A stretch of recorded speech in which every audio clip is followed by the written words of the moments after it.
You ever catch yourself thinking something like this?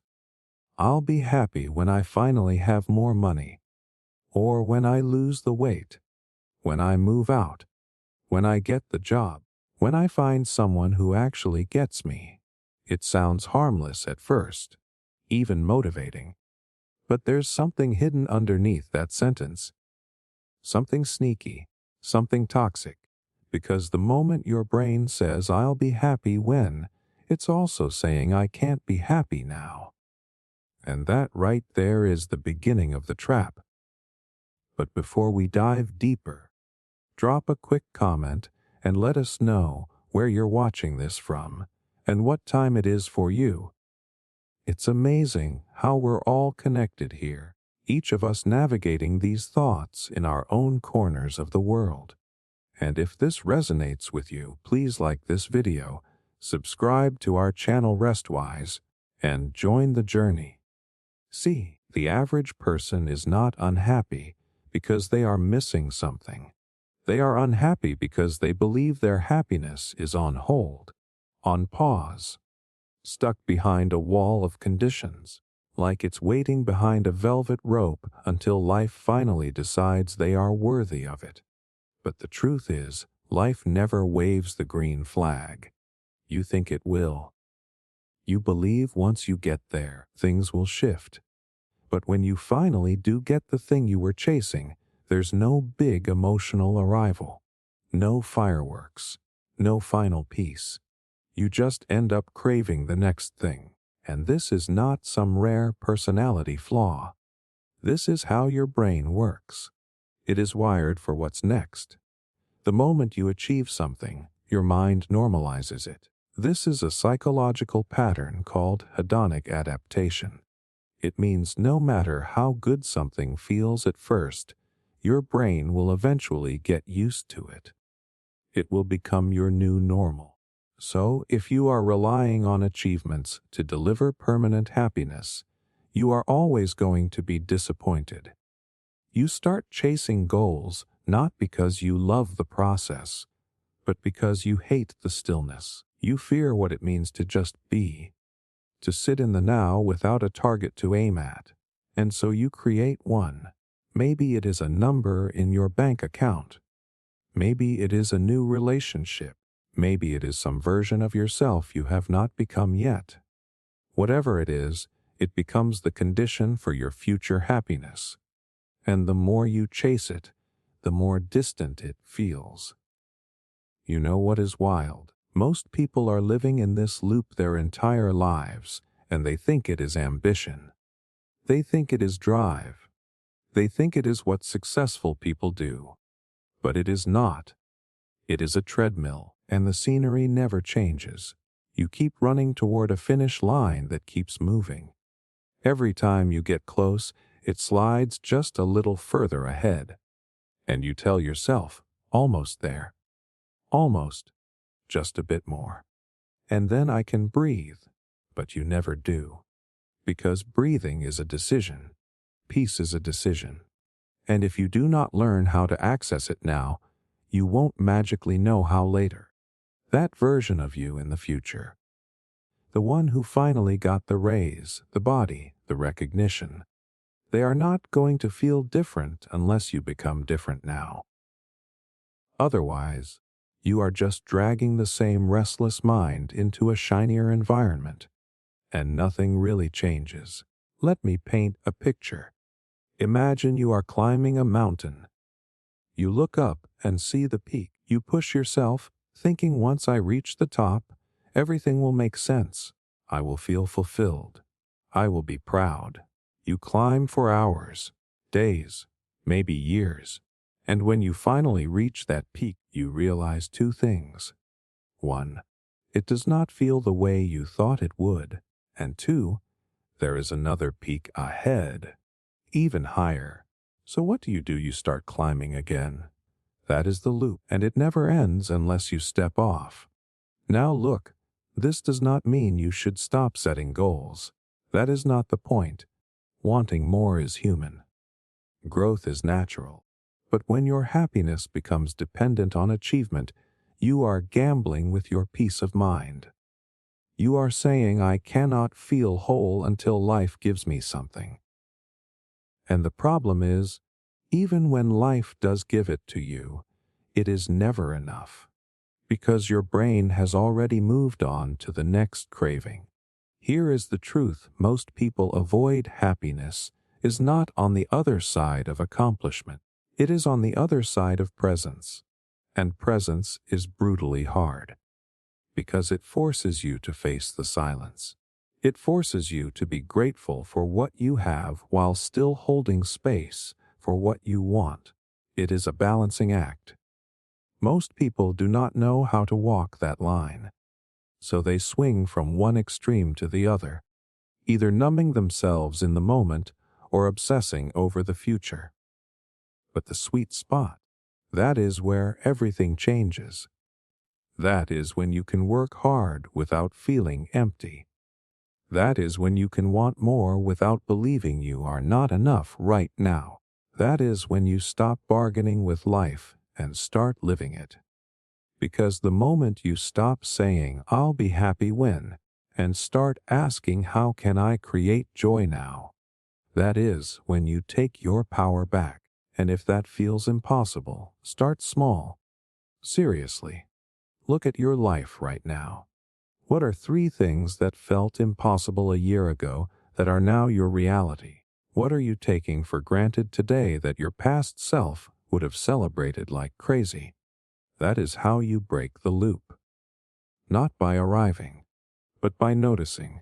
Most people never figure this out. They stay trapped in the cycle, always waiting, always reaching, always chasing some invisible version of happiness that is just out of reach. You do not have to be one of them. You can stop running. Right here, right now, you can decide that this moment, imperfect, unfinished, unpolished, is still worthy of joy.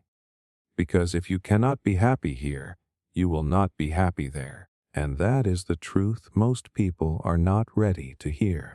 Fear of judgment loop. There is something you want. You feel it in your gut, a move you want to make, a dream you have been holding, a version of yourself that keeps knocking at the door. But every time you reach for it, your brain floods with one question. What will they think? And just like that, you stop.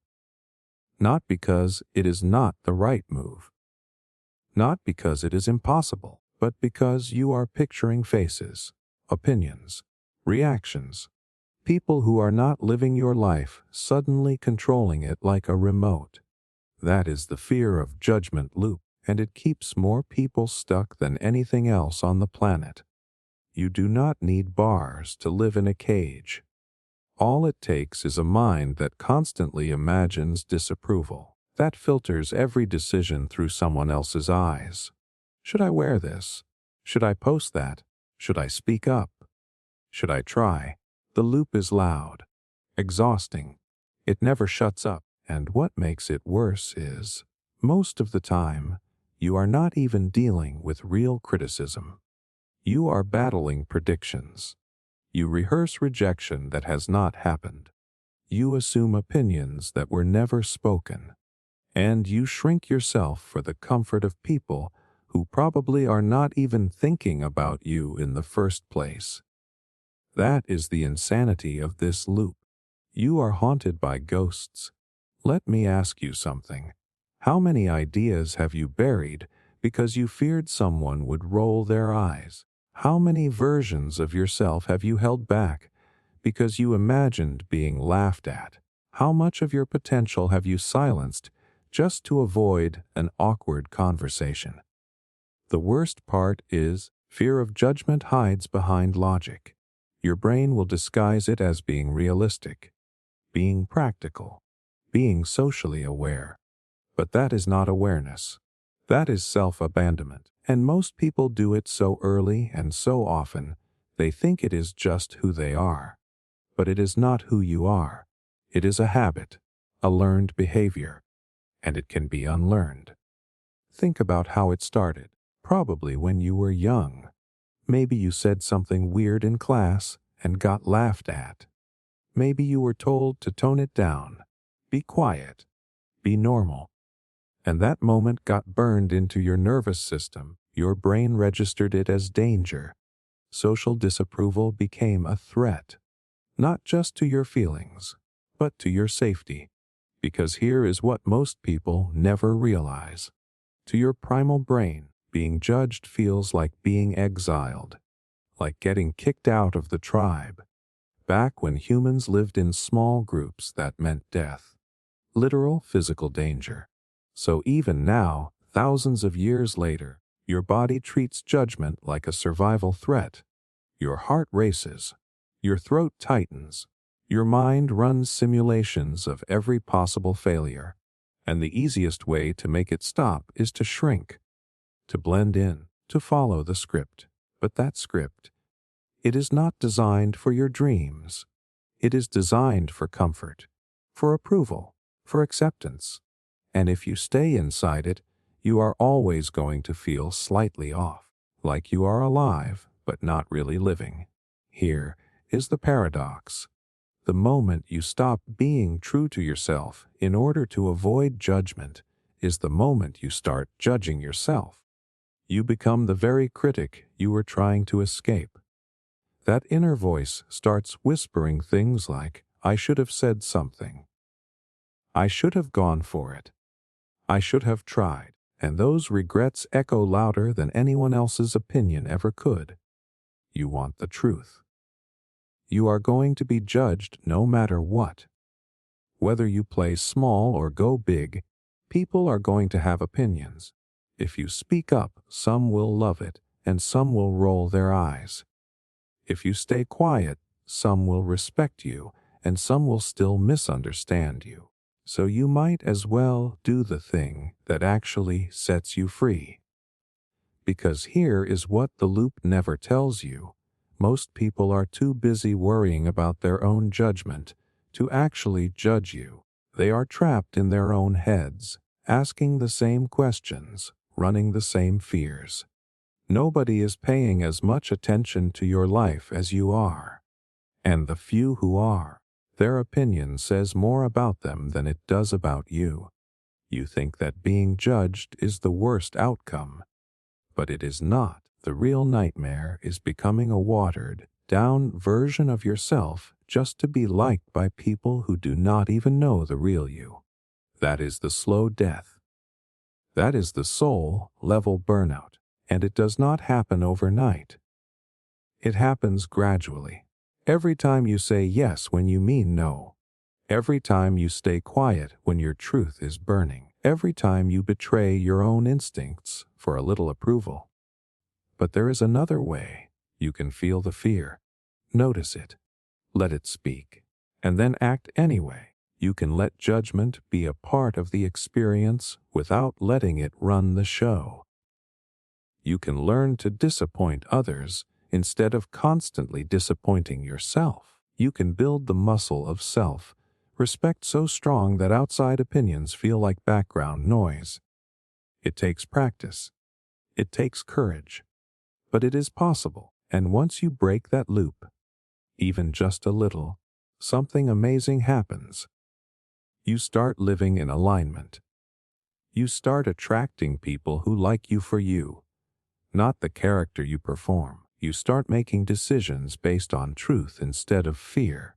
And that feeling, that quiet confidence, that internal yes, that is better than any applause you were chasing.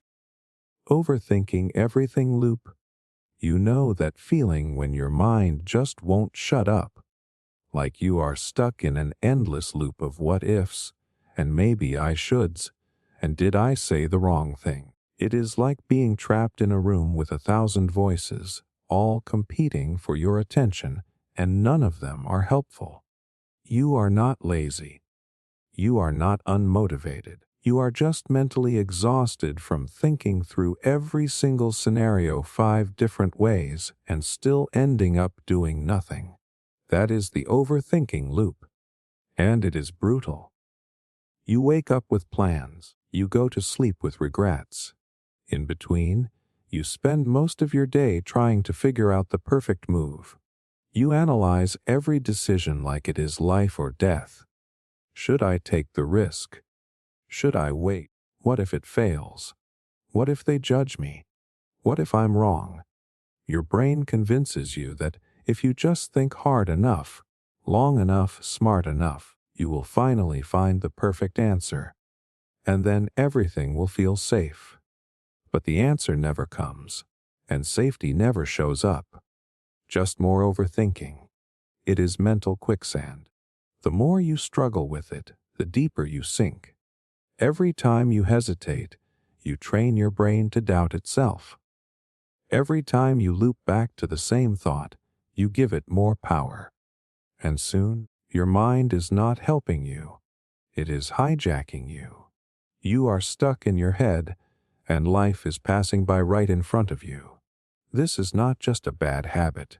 It is a survival response gone wrong. Your brain is wired to protect you from pain, rejection, embarrassment, failure. So instead of acting, it stalls. It thinks. It calculates. It replays past mistakes and fast forwards to worst-case scenarios. It floods you with so many possibilities that doing nothing starts to feel safer than choosing wrong. And if you grew up in an environment where making a mistake had consequences, where perfection was expected, or where your voice was criticized, then yeah, your brain learned that staying frozen is better than getting burned. But the problem is that freezing becomes default. You second-guess yourself in conversations. You overanalyze texts. You delay decisions that could move your life forward. Not because you do not care, but because you care so much it paralyzes you. You start thinking clarity comes before action, that you have to wait until you are 100% sure. But here is the truth nobody tells you. Clarity comes from action, not before it. The answers are in motion. Confidence is built by doing, but the loop convinces you to wait, to think, to hesitate. So you sit there, staring at your options, slowly convincing yourself you are not ready, that the timing is not right, that maybe later would be better. But later turns into never, and indecision turns into identity. You start calling yourself someone who always overthinks, someone who cannot decide, someone who is just like this. But that is not who you are. That is just the loop talking, and it will steal years from you if you let it. Let me say something that might sting. Most of the time, overthinking is not a sign of intelligence. It is a sign of fear. Not fear of making a mistake, but fear of taking ownership. Because the moment you choose, you become responsible, and that responsibility is heavy. If it fails, that was your choice. If it goes wrong, that was on you. So staying in your head feels safer. You can't fail if you never try. But that safety is a lie, because the cost of overthinking is not just missed opportunities. It is missed identity, missed growth, missed transformation. You never find out who you could have been because you stayed busy trying to figure everything out in advance. You live in mental rehearsals instead of real life, and here is where it gets dangerous. The longer you stay stuck in the loop, the more you start confusing movement with progress. You watch videos about change. You research every angle. You take notes. You make plans. And it feels like you are doing something. But deep down, nothing has changed. Your life is still in the exact same place.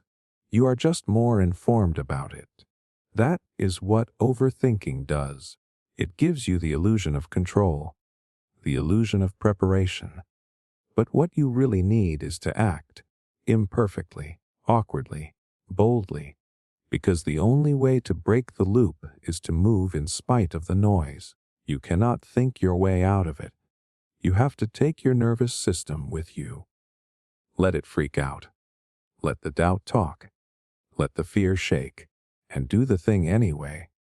Overthinking never goes away completely, But it stops running your life when you stop giving it the final say. When you stop asking your thoughts for permission to live.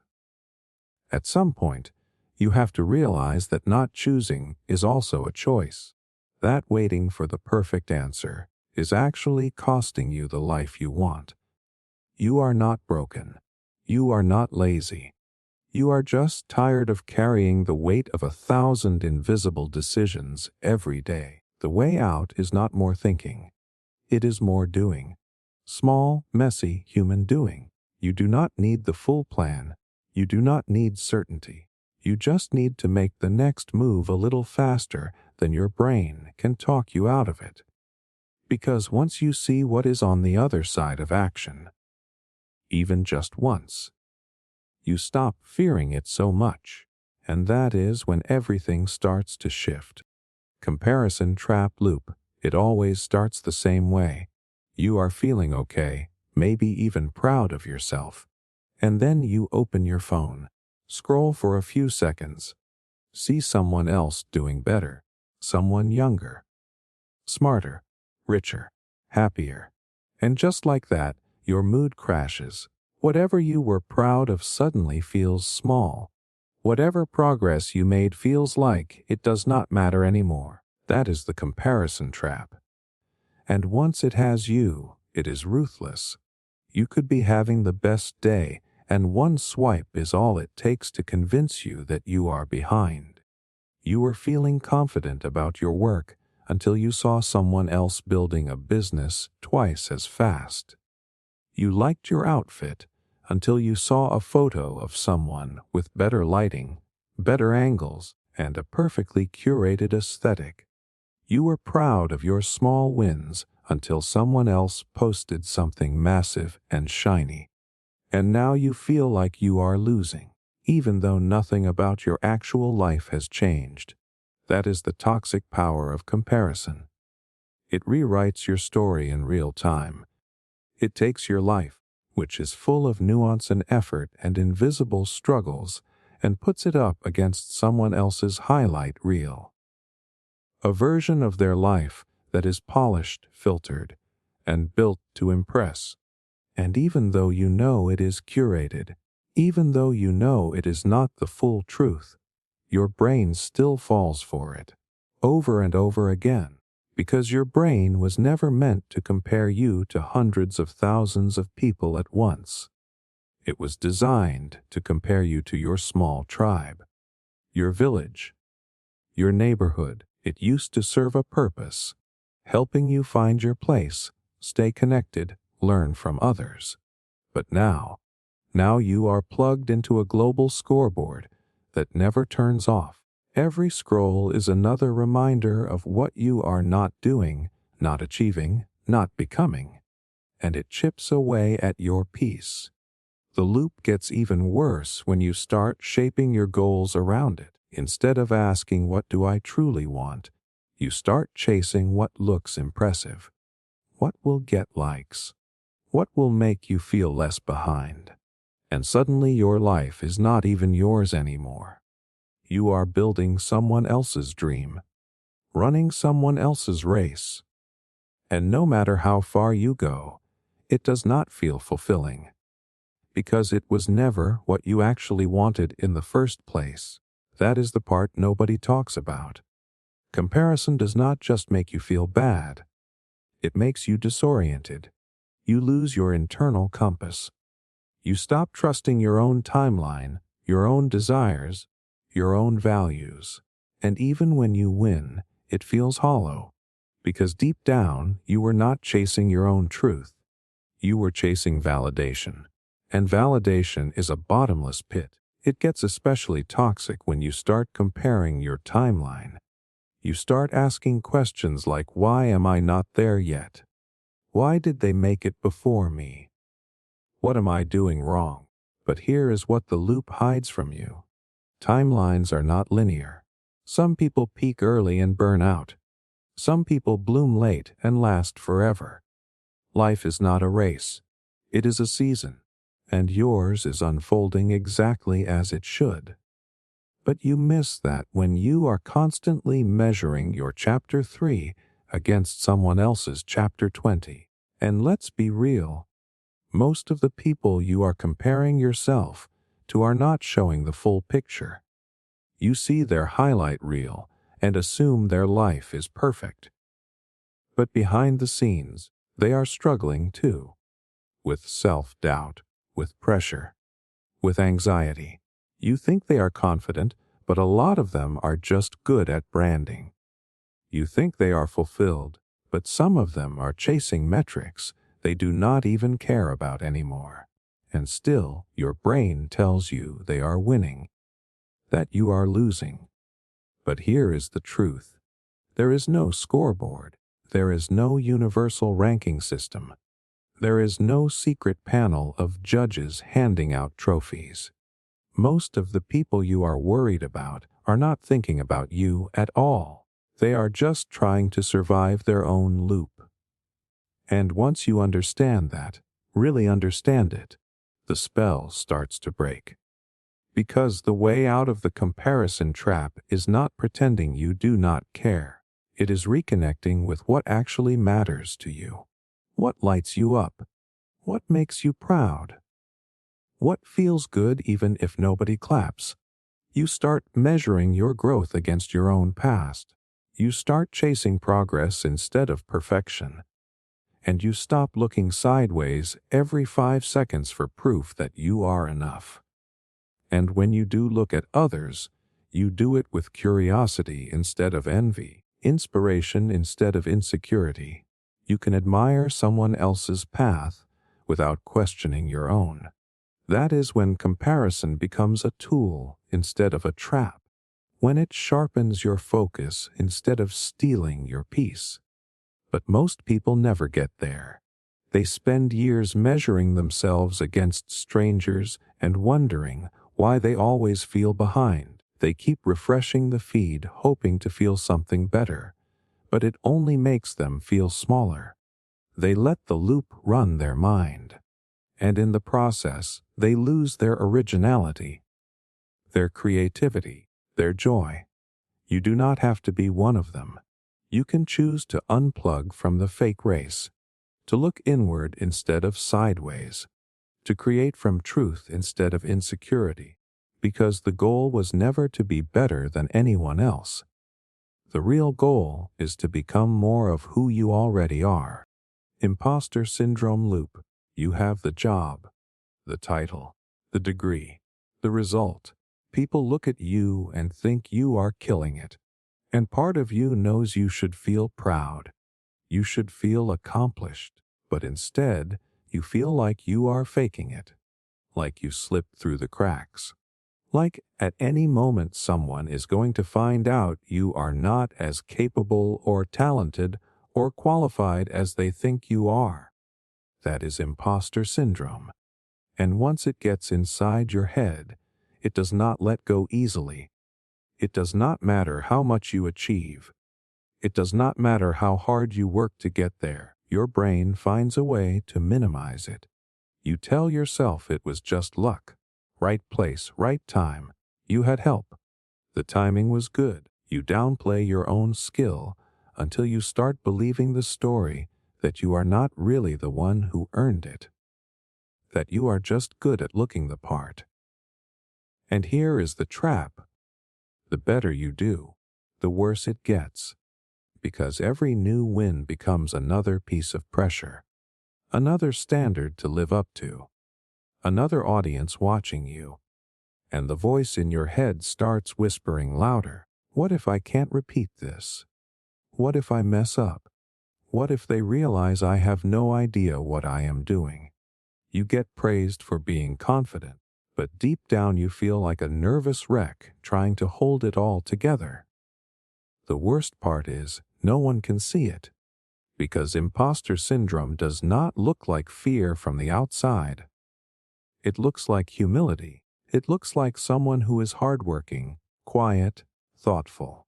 Someone who double-checks everything. Someone who plays it safe. But inside, it feels like you are constantly trying to earn your spot, proving yourself every single day. even though you already did. This loop is vicious because it is silent. Nobody teaches you how to handle success. They tell you how to work hard, how to chase goals, how to hustle. But when you finally get what you wanted, no one tells you how weird it feels to still not feel good enough. And if you come from a background where you were not expected to succeed, where you were doubted, overlooked, underestimated, then when success does show up, it feels alien, like you stepped into someone else's life. Your brain goes into defense mode. It tries to explain away your wins because it does not feel emotionally safe to accept them. Maybe you grew up hearing that confidence is arrogance. Maybe you were taught that people like you do not get this far. Maybe you just got used to being the underdog, and now that you are not, you do not know who you are without the struggle. So instead of celebrating, you start shrinking. You play small. You avoid attention. You resist taking up space because deep down you feel like you are renting your success instead of owning it. And every little mistake feels like proof that you do not belong.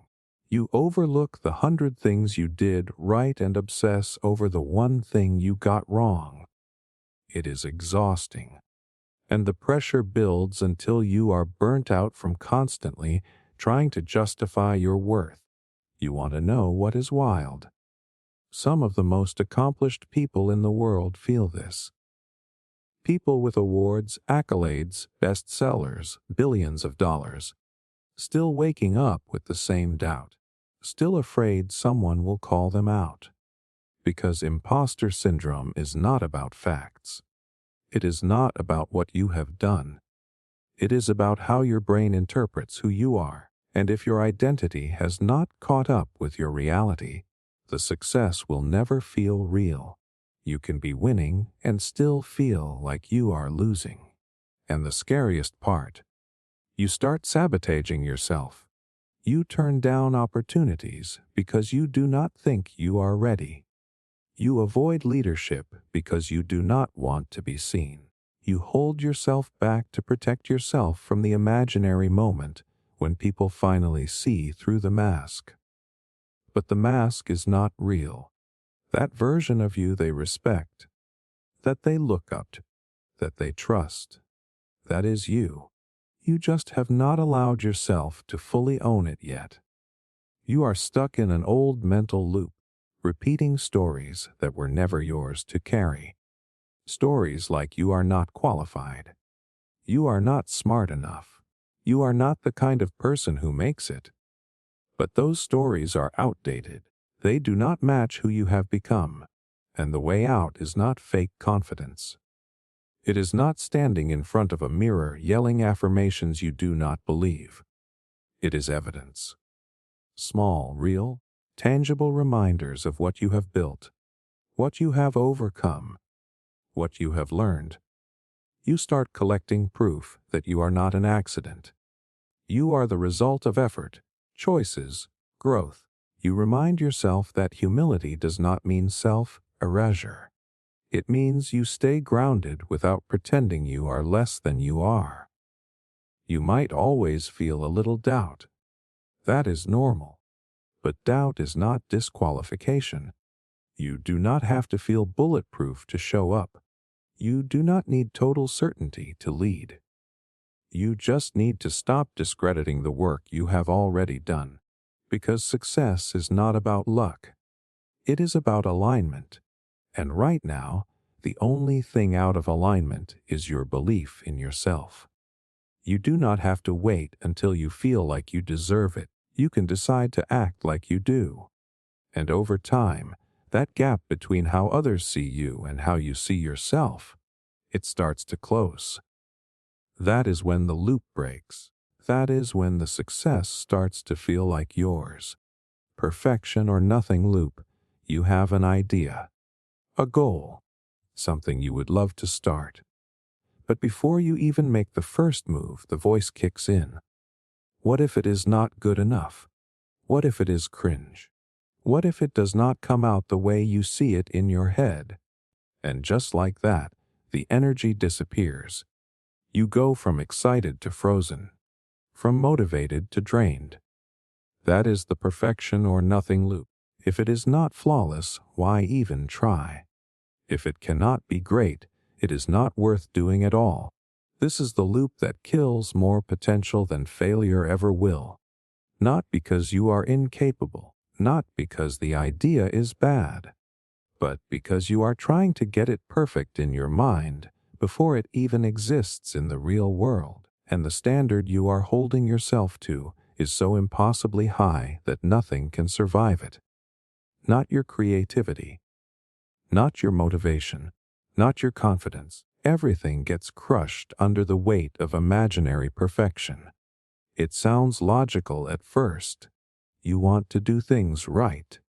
You want your work to reflect your standards. You want your first try to look like your final vision. But underneath that logic is fear, deep fear. Because perfectionism is not about excellence. It is about control. If you can control every detail, every outcome, every piece of how it is received, then maybe you can avoid being criticized. Maybe you can avoid feeling like a failure. Maybe you can finally feel safe. But nothing grows under that kind of pressure. You never really start. Or if you do, you stop early. You tell yourself you just need more time to figure it out. That you are still researching, still planning, still thinking. But the truth is, you are avoiding. Avoiding the messy part, the ugly draft, the awkward beginning, the part where it feels clumsy and unpolished and real, because perfectionism convinces you that unless it is beautiful right away, it should not exist at all. And this is where the loop takes over. You look around and see other people creating, building, progressing. You see their polished final product and compare it to your messy first draft, and you feel behind. So instead of starting, you keep stalling. You consume more, plan more, rethink more, hoping that eventually you will feel ready. But ready never comes, because perfection is not a finish line. It is a moving target. The more you chase it, the further it runs. This loop is quiet, respectable even. People will praise you for having high standards, for being detail-oriented, for not rushing into things. But inside, it feels like pressure, like shame, like you are never doing enough, never getting it right, never worthy of being proud of what you made. And when that becomes your emotional default, you lose your creative voice. You lose the ability to experiment, to learn, to play. Everything becomes a performance. Everything becomes a test. It shows up in every part of life. You do not speak in meetings unless you are 100% sure you sound smart.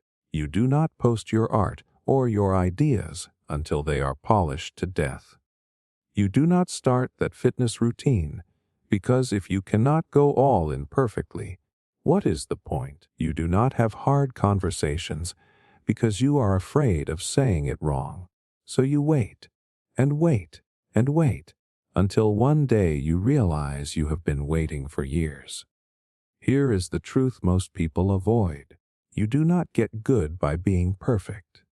You get good by being willing to be terrible first, by being brave enough to suck in public, to look back and cringe, to learn through action, not theory. Nobody builds skill without struggle. Nobody creates anything worthwhile without first creating something average. And most of the people you admire, their early work was rough, messy, embarrassing even, but they kept going. And that is why they got better. Perfectionism is a clever disguise for fear, and it always shows up with the same lie, that you are not ready yet, that you need more time, more clarity, more confidence. But confidence does not come from waiting, it comes from doing. You do not become ready and then begin. You begin, and that is what makes you ready. And what is wild is, The longer you delay for the sake of perfection, the worse the pressure gets. You build up this fantasy version of what your work or your path should look like. And now the gap between vision and reality feels impossible to cross. So you either avoid it entirely or burn out trying to make the first step match the last step. But that is not how anything meaningful is built. The way out is to start small and ugly. Make something imperfect on purpose. Give yourself permission to show up at 50% instead of aiming for 100 every single time. Because progress is messy, confidence is built in chaos, and the version of you that can handle success is shaped by the version of you that is willing to fail right now. This loop wants you to believe that perfect is the requirement. But the truth is, done is better than perfect. Honest is better than polished. Real is better than impressive. You break the loop when you stop trying to impress and start trying to express. You break it when you make things without needing them to validate your worth. Because perfection was never the goal. It was just the fear wearing a mask. And once you see that, once you call it out for what it is, you get your power back. You can start. You can ship. You can speak. You can act. And you do it knowing it will not be flawless.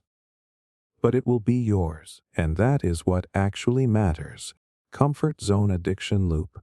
You say you want more growth, more peace, more confidence, more freedom. But when the moment comes to actually do something different, something uncertain, you hesitate. You pull back. You start looking for reasons to stay where you are. And even if that place is uncomfortable, even if it hurts, even if it is draining your energy, you choose it anyway. That is the comfort zone addiction loop, where familiar pain feels safer than unfamiliar growth. It is not logical.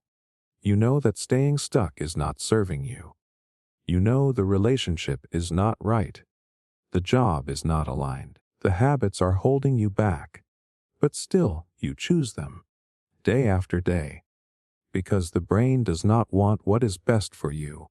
It wants what is predictable, what is familiar, what it has seen before. And if you have lived a life where chaos or stress or disappointment was the norm, then peace and success and progress can actually feel unsafe. It sounds crazy until you live it. You finally get a glimpse of something better, a chance, an opportunity, a shift, and you sabotage it. You overthink, you freeze, you avoid, not because it is wrong, but because your nervous system is trained to find safety in the known, even if the known is slowly killing you. This loop shows up in 1,000 ways. You keep going back to the same arguments, the same excuses, the same limiting beliefs. You make goals that sound great in theory, but when it is time to take the first real step, you find a way out, not because you are weak, not because you are broken, but because your body is addicted to the emotional patterns you know. And let's be real, your comfort zone is not always comfortable. Sometimes it is loneliness, sometimes it is anxiety, sometimes it is being underpaid, undervalued, unseen. But if you have lived there long enough, it becomes your baseline. So when something good shows up, your mind starts scanning for danger. Can I trust this? Is this real? What if it goes wrong? What if I fail? What if I succeed and lose it all? So you retreat. Back into what is familiar. Back into the cycle. And here is where it gets dangerous. The longer you stay in the loop, the more it convinces you that change is not worth the risk. That settling is smarter than stretching. That safe equals good. But safe does not always mean aligned. Safe just means rehearsed. And you are not here to rehearse the same year over and over again. The loop lies to you by telling you there will be a better time later. That you will move when it is less scary. that you will act when it is more obvious. But later is where dreams go to die, because discomfort is always part of the deal. Growth will always require you to leave something behind, whether it is an identity, a relationship, a pattern, a version of yourself that cannot come with you, and that transition is painful. Nobody talks about how emotional it is to outgrow your own life, to want better while still craving the comfort of what you know. You can miss the familiarity of your comfort zone while still knowing it is not where you belong.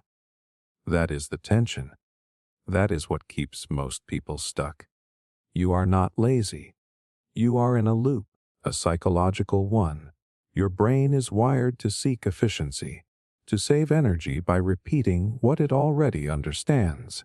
And any time you step outside of that, it rings the alarm, even if what you are stepping into is good. That is why so many people stay in jobs they hate, relationships that hurt, lifestyles that drain them. Not because they want to, but because their nervous system is used to surviving there. Here is what most people get wrong. They wait to feel ready, to feel brave, to feel certain. But those emotions do not come first. Action comes first, and then the nervous system slowly adjusts. It learns that the unknown is not always dangerous. That discomfort does not always mean stop. That progress feels unsafe before it feels empowering. And that is the truth about this loop. You do not break it by thinking about change. You break it by choosing change while your hands are still shaking, while your voice is still trembling, while your brain is still telling you to run back to the familiar. You take the step anyway. And that is what reprograms everything. You have to become the kind of person who acts before it feels natural, who chooses alignment over comfort, who risks being uncomfortable now to create something powerful later. And yeah, it will feel weird at first. You will doubt yourself. You will want to run. But on the other side of that resistance is something your comfort zone could never give you. Peace that is earned, not borrowed. You can stay in the loop if you want. Keep repeating the same day, the same story, the same patterns, just because they are familiar. Or you can get honest, look the loop in the face and say, I see you. I feel you. But I am not following you anymore. Because familiar pain might feel safer. But it is still pain. And you were not made to settle there. Doomscrolling loop. You pick up your phone just to check something. Maybe a notification, a message, a quick scroll before bed. And the next thing you know, it is 30 minutes later, and you are drowning in news, conflict, disasters, outrage, drama. You do not even know how you got there. You just feel heavy, exhausted, hopeless. That is the doomscrolling loop, where you consume negativity like candy, and somehow feel emptier with every bite. The wild part is, it does not feel like a conscious choice. It is almost automatic. Your thumb moves faster than your awareness. Story after story, headline after headline, crisis after crisis. Your nervous system is taking hit after hit, and you are just sitting there absorbing it like background radiation. Numb but anxious, tired but wired. This loop is brutal because it disguises itself as being informed, as if knowing about every terrible thing in real time makes you more responsible or more aware. But what it really does is burn you out emotionally. You end up consuming so much suffering that you cannot even feel your own life anymore. Your thoughts are hijacked. Your hope is drained, and your baseline mood quietly drops without you even realizing it. You might tell yourself it is just curiosity, or boredom, or that you are staying updated. But what is actually happening is emotional self-harm disguised as entertainment. You are mainlining fear, outrage, and despair into your brain every single day, and then wondering why you feel stuck, unmotivated, or low on energy. Here is what most people never realize. Your brain is not built to carry this much global chaos. It is wired for small, local awareness. Your tribe, your town, your people. But now, with a tiny screen, you are witnessing the darkest parts of the world 24 hours a day. War, violence, disasters, corruption, suffering. All of it playing in front of your eyes like it is normal. And the more you consume, the more addicted your brain becomes to the emotional spikes. Because the loop feeds off of your attention. It pulls you in with headlines that trigger your survival brain. Things that make you mad, scared, disgusted. And once your nervous system is activated, it becomes harder to look away. Your brain is wired to focus on threat. And doom scrolling hijacks that mechanism. It gives you the illusion of control. Like if you just keep reading, you will feel safer. You will figure it out, but you never do. You just end up feeling worse. You start carrying around a low-grade stress all the time. You snap faster. You sleep worse. You lose the ability to be fully present in your own life. And the scariest part, you start to believe that nothing good is happening, that everything is falling apart, that the world is getting darker by the second. But that is not reality. That is the algorithm. It is feeding you what keeps you scrolling. And what keeps you scrolling is fear.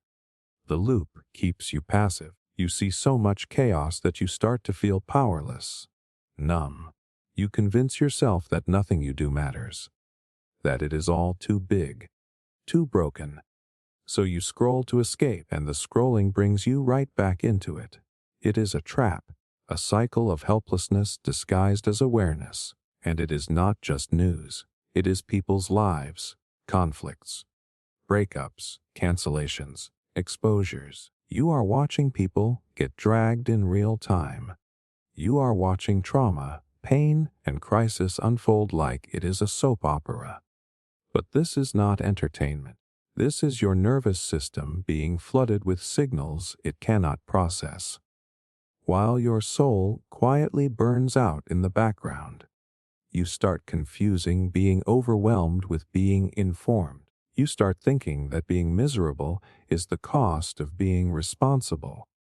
But that is not responsibility. That is self-destruction. There is a difference between awareness and obsession, between staying updated and staying stuck. Most people do not even realize how deep in the loop they are until they try to stop. Try going 24 hours without doom scrolling and notice how twitchy you get. Notice the urge to check, the feeling that you are missing something. That is the addiction talking. That is your brain craving the emotional spike it has gotten used to. But just because it is normal now does not mean it is healthy. The loop convinces you that this is just the way things are, that life is always this heavy. But it is not. The world is not just falling apart, it is also healing, also growing, also beautiful in ways the algorithm will never show you. But you have to unplug to see it. You have to reclaim your attention. Protect your peace like it is your life. Because in a way it is. You do not need to carry the weight of the entire internet. You do not need to watch every crisis unfold in real time. You are allowed to step away. You are allowed to protect your energy. You are allowed to stay informed without being consumed. That is not ignorance. That is survival. And no, you will not miss everything. What matters will still find you. You can choose to live your life without letting the noise of the world define your inner world. You can break the loop by putting the phone down and touching the actual life in front of you. Talk to someone you love. Go outside. Make something. Move your body. Breathe. Because doom scrolling is not just wasting your time. It is stealing your clarity, your optimism, your ability to act, and the longer you feed it, the more powerless you feel. You do not have to feel powerless. You just have to stop feeding the machine. What if I fail loop? You are on the edge of something, a new direction, a goal you actually care about, an idea that has been calling your name for months, maybe even years. And right as you are about to take that first real step, the thought hits like a punch in the chest. What if I fail? What if I give this everything and it still goes nowhere? What if I end up looking stupid, or broke, or worse, exactly the same? That is the loop. The fear of failure loop. You start with desire, but it ends in hesitation. Because your brain is not built to chase potential. It is built to avoid pain. And failure, even imagined failure, feels like pain. So instead of moving forward, you circle, you stall, you fantasize, you plan, you overthink. You convince yourself it is not the right time, that you are not ready, that maybe later will be safer. But here is the real danger. The fear of failure is not just about avoiding pain. It is about protecting your identity. Because as long as you do not try, you can still believe you might succeed someday. You get to hold on to the fantasy. But the second you go for it, the second you put yourself out there, and it does not work, the fantasy dies. And that feels like a kind of death. So you stay in the loop. It is quiet, but it is powerful. This loop does not always scream. Sometimes it shows up in reasonable voices. What if you waste your time? What if you waste your money? What if you are not as talented as you think? What if people laugh? What if you lose everything? These thoughts do not sound like fear. They sound like caution, like logic. But underneath them is a belief that failure would break you.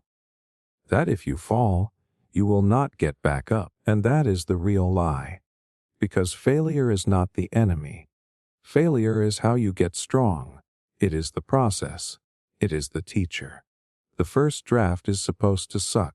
The first version is supposed to fall apart. That is how you learn.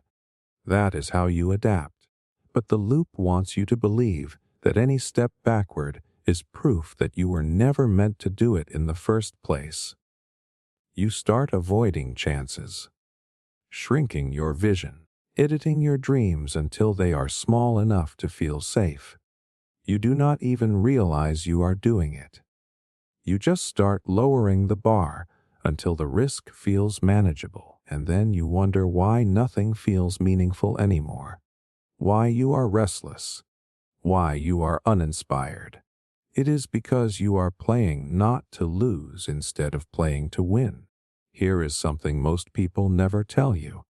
The pain of failure is nothing compared to the pain of regret.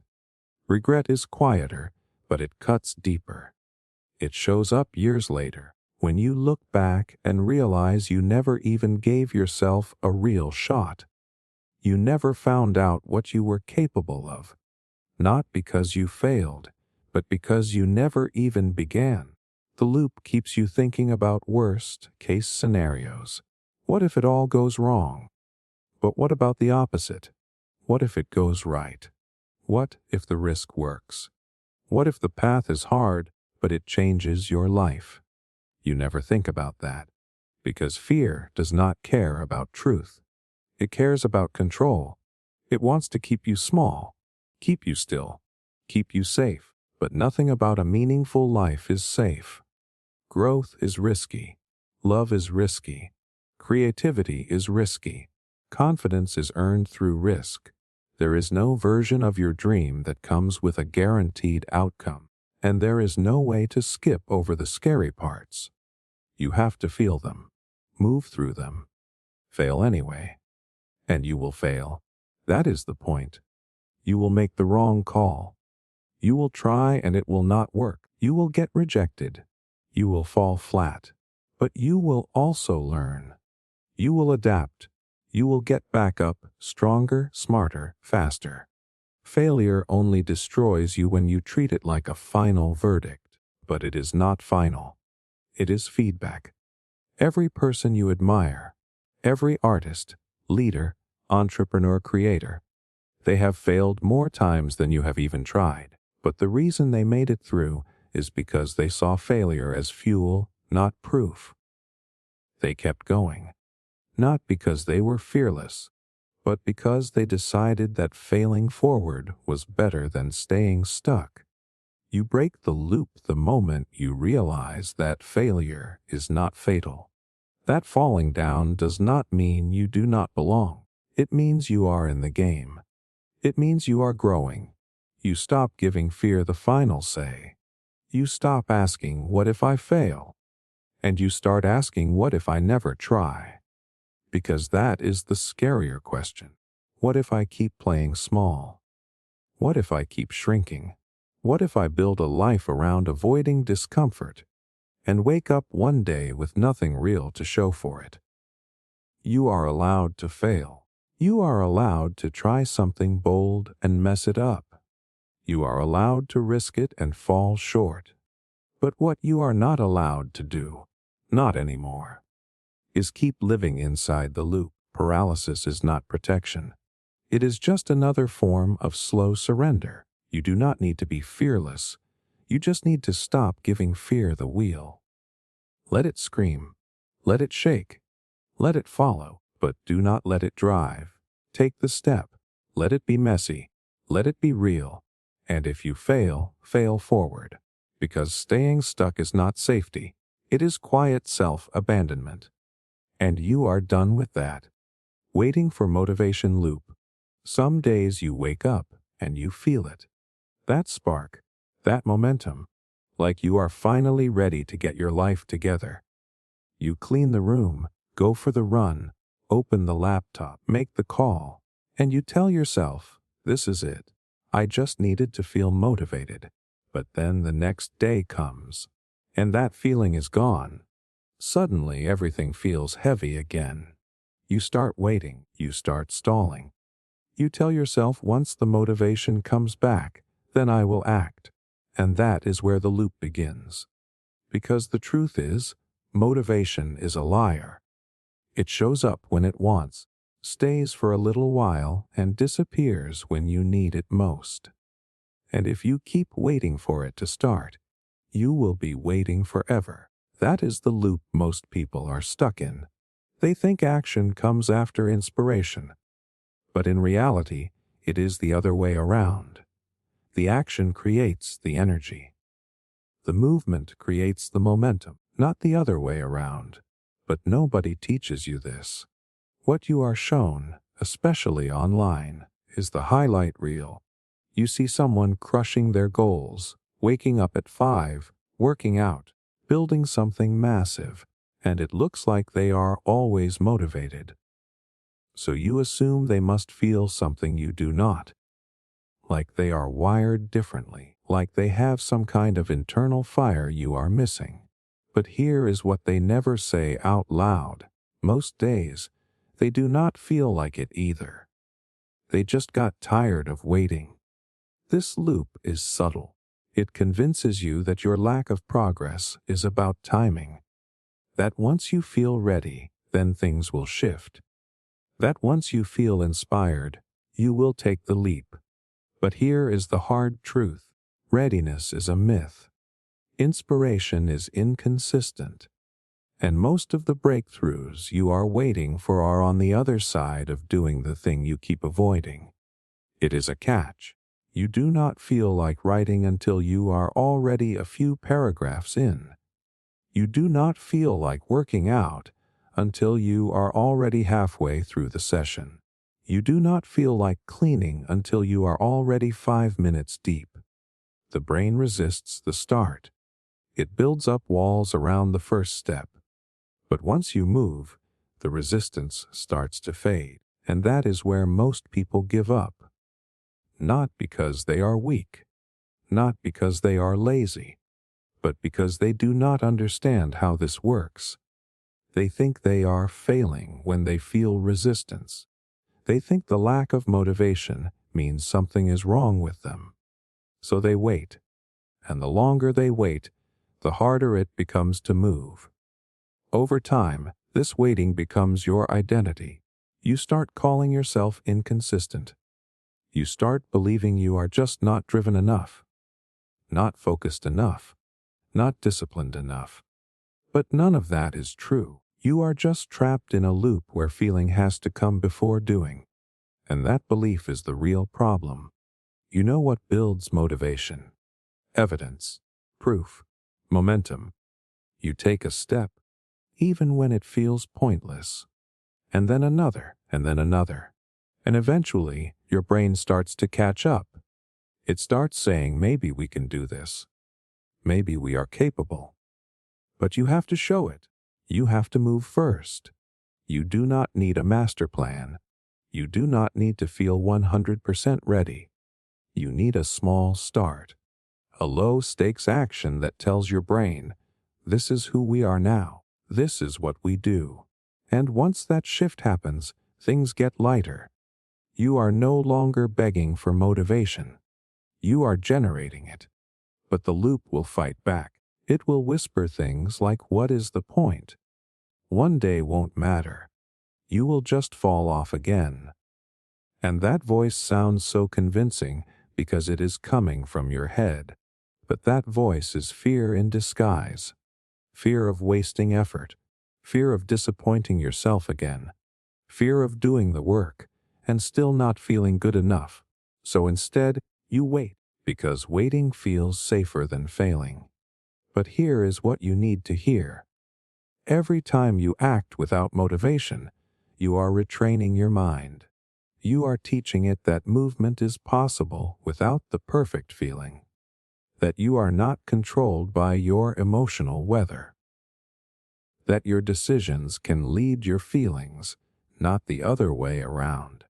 And when you start living like that, when you start moving first, trusting that the energy will come after, you become unstoppable. Not because life gets easier, but because you stop waiting for the perfect moment. You create the moment. You build the wave instead of waiting to catch one. Most people will never break this loop. They will spend years thinking they just need to feel something before they can act.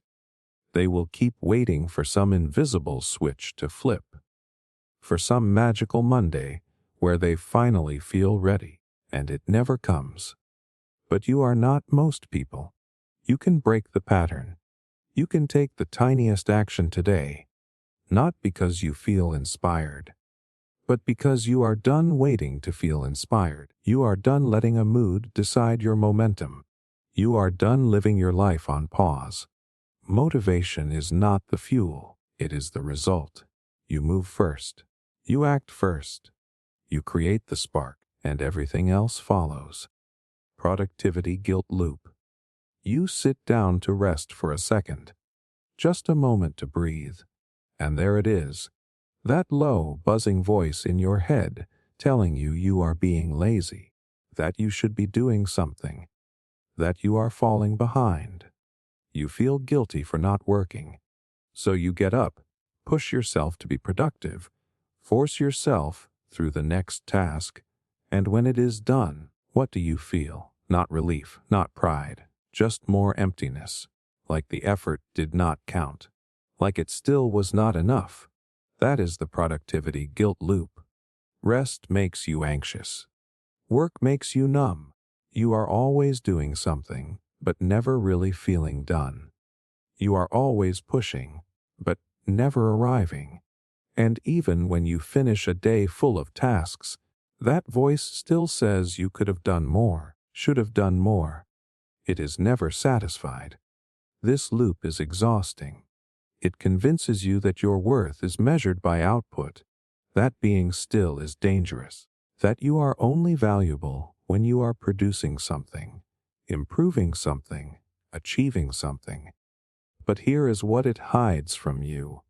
Real productivity without rest eventually turns into burnout. And burnout is not just tiredness. It is emotional disconnection from your own life. You become a machine. Tasks in, tasks out, no feeling, no meaning, just motion. You are not lazy. You are tired of trying to prove yourself every single day. Tired of carrying this invisible pressure to make every minute count. Tired of looking at your to-do list and thinking, even if I finish this, it still will not feel like enough. And deep down, you are right. Because when your self-worth is tied to what you do, no amount of doing will ever make you feel worthy. The guilt hits both ways. When you rest, you feel like you are wasting time. When you work, you feel like you are wasting your life. Nothing feels fully right. You try to relax, but you cannot enjoy it. You try to work, but you cannot connect to it. And that in-between state, not fully on, not fully off, is where most people live. Burned out but still blaming themselves for not doing more. Where does this loop come from? For a lot of people, it starts early. Maybe you got praised for being productive, for being the responsible one, for being high achieving. Or maybe you were criticized when you rested, called lazy, selfish, unmotivated. So your nervous system learned to associate stillness with shame. And now, even when no one is watching, that shame still shows up. You punish yourself for slowing down, even when slowing down is exactly what you need. There is also a cultural lie baked into this. The one that says hustle is holy, that the grind is noble, that if you are not constantly improving, you are falling behind. You look around and everyone seems so busy, so focused, so disciplined. And you think, why am I the only one who feels like this? But you are not. Most people are quietly drowning in this loop. They just hide it behind calendars, caffeine, and fake smiles. And here is what the loop never admits. Productivity is not the same thing as purpose. You can cross 100 tasks off your list and still feel empty. You can be the most disciplined person in the room and still feel disconnected from yourself. Because ticking boxes is not the same as building a life. It is not the same as being alive. The truth is, your body is not designed to be in constant motion. Your mind needs space. Your soul needs silence. Rest is not the enemy of growth. It is the requirement for it. But the guilt tricks you into thinking rest is indulgent, weak, unnecessary, and that belief, that is what keeps you trapped. You want to know how to break the loop. You stop treating rest like a reward and start treating it like fuel. You give yourself permission to slow down without needing to earn it first. You stop asking, did I do enough today? And start asking, did I live today? Did I feel anything real? Did I give myself even 5 minutes of peace? Because the goal is not to cram more into every hour. The goal is to stop measuring your worth by the hour in the first place. You are not a machine. You are not a productivity robot. You are a human being, and that means your value is not based on how much you produce, but how much of yourself you are able to keep while doing it.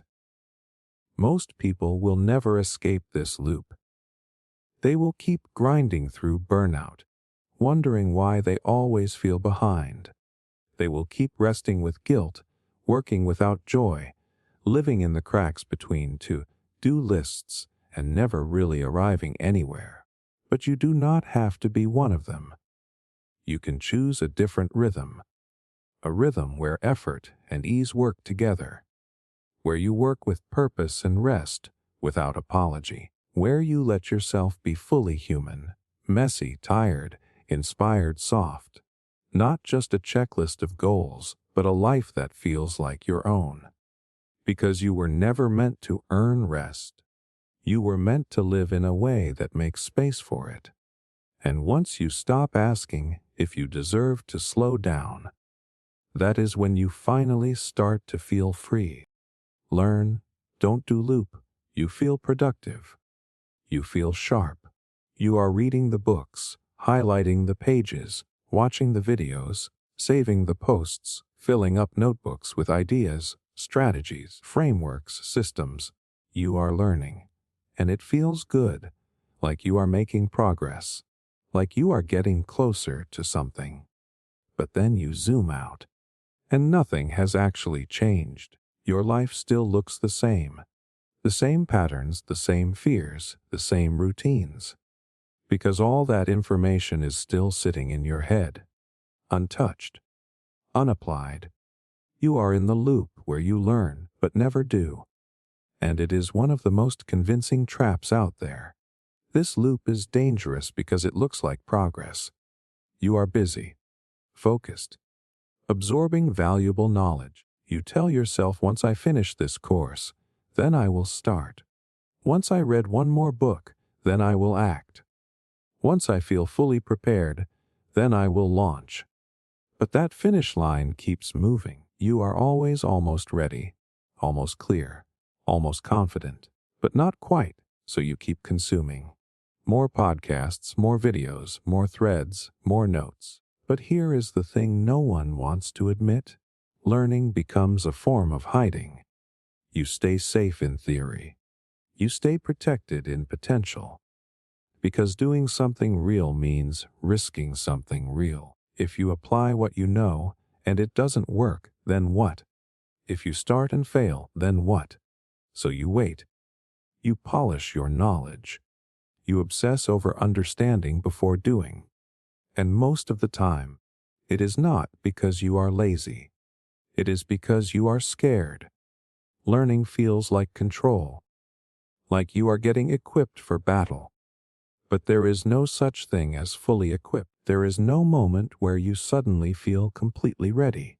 The real growth happens in motion, in mistakes, in trial and error. You do not get clarity by learning. You get clarity by living. Think about it. How many times have you consumed content that got you fired up? You felt that surge of inspiration. That voice in your head saying, "This is it. This is what I need." But a few hours later, that energy fades. Because you did not move, you stayed in passive mode, and passive mode always drains your momentum. The mind gets stimulated, but the body stays still. So the gap between who you are and who you want to be just gets wider. And let's be real. A lot of the learning you are doing is recycled. You already know what you need to do. You have seen the same advice 100 different ways. Take action. Start small. Be consistent. Stop overthinking. You do not need more information. You need more courage. More friction with reality. More failure. Because failure teaches faster than anything you can read. But the loop keeps you circling. It tells you you are almost ready. That just one more piece of knowledge will unlock everything, that you can outsmart the discomfort of starting. But you cannot. At some point, you have to cross the threshold. Close the notebook. Hit publish. Launch messy. Speak up. Put something into the world that might not be perfect. That is the only way to know what actually works. And yes, it will feel clumsy at first. Yes, you will doubt yourself, but here is the difference. Doubt while moving is growth. Doubt while standing still is just torture. You are not stuck because you are unprepared. You are stuck because you are using preparation as a shield. As long as you are learning, you can delay the risk of doing. You have to stop confusing motion with progress. Learning without application is mental entertainment. It gives you the feeling of productivity without the results. And eventually, that disconnect eats away at your confidence. You start thinking you are the problem. That something is wrong with you. That maybe you are not cut out for this. But that is not true. You are just starving for action. This loop is so common that it has been normalized. People build entire routines around it. Morning pages, learning sprints, study blocks, vision boards. But if it never leads to action, it is not preparation. It is procrastination dressed up as self-improvement. And it will keep you in a cycle of potential forever if you let it. The way out is simple, but not easy. You stop learning for just a moment. You ask yourself, what is one thing I already know that I have not acted on? One insight I have heard 10 times that I have still not applied.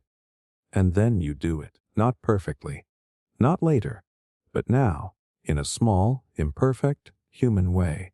Because the gap between knowledge and action is where your self-respect lives.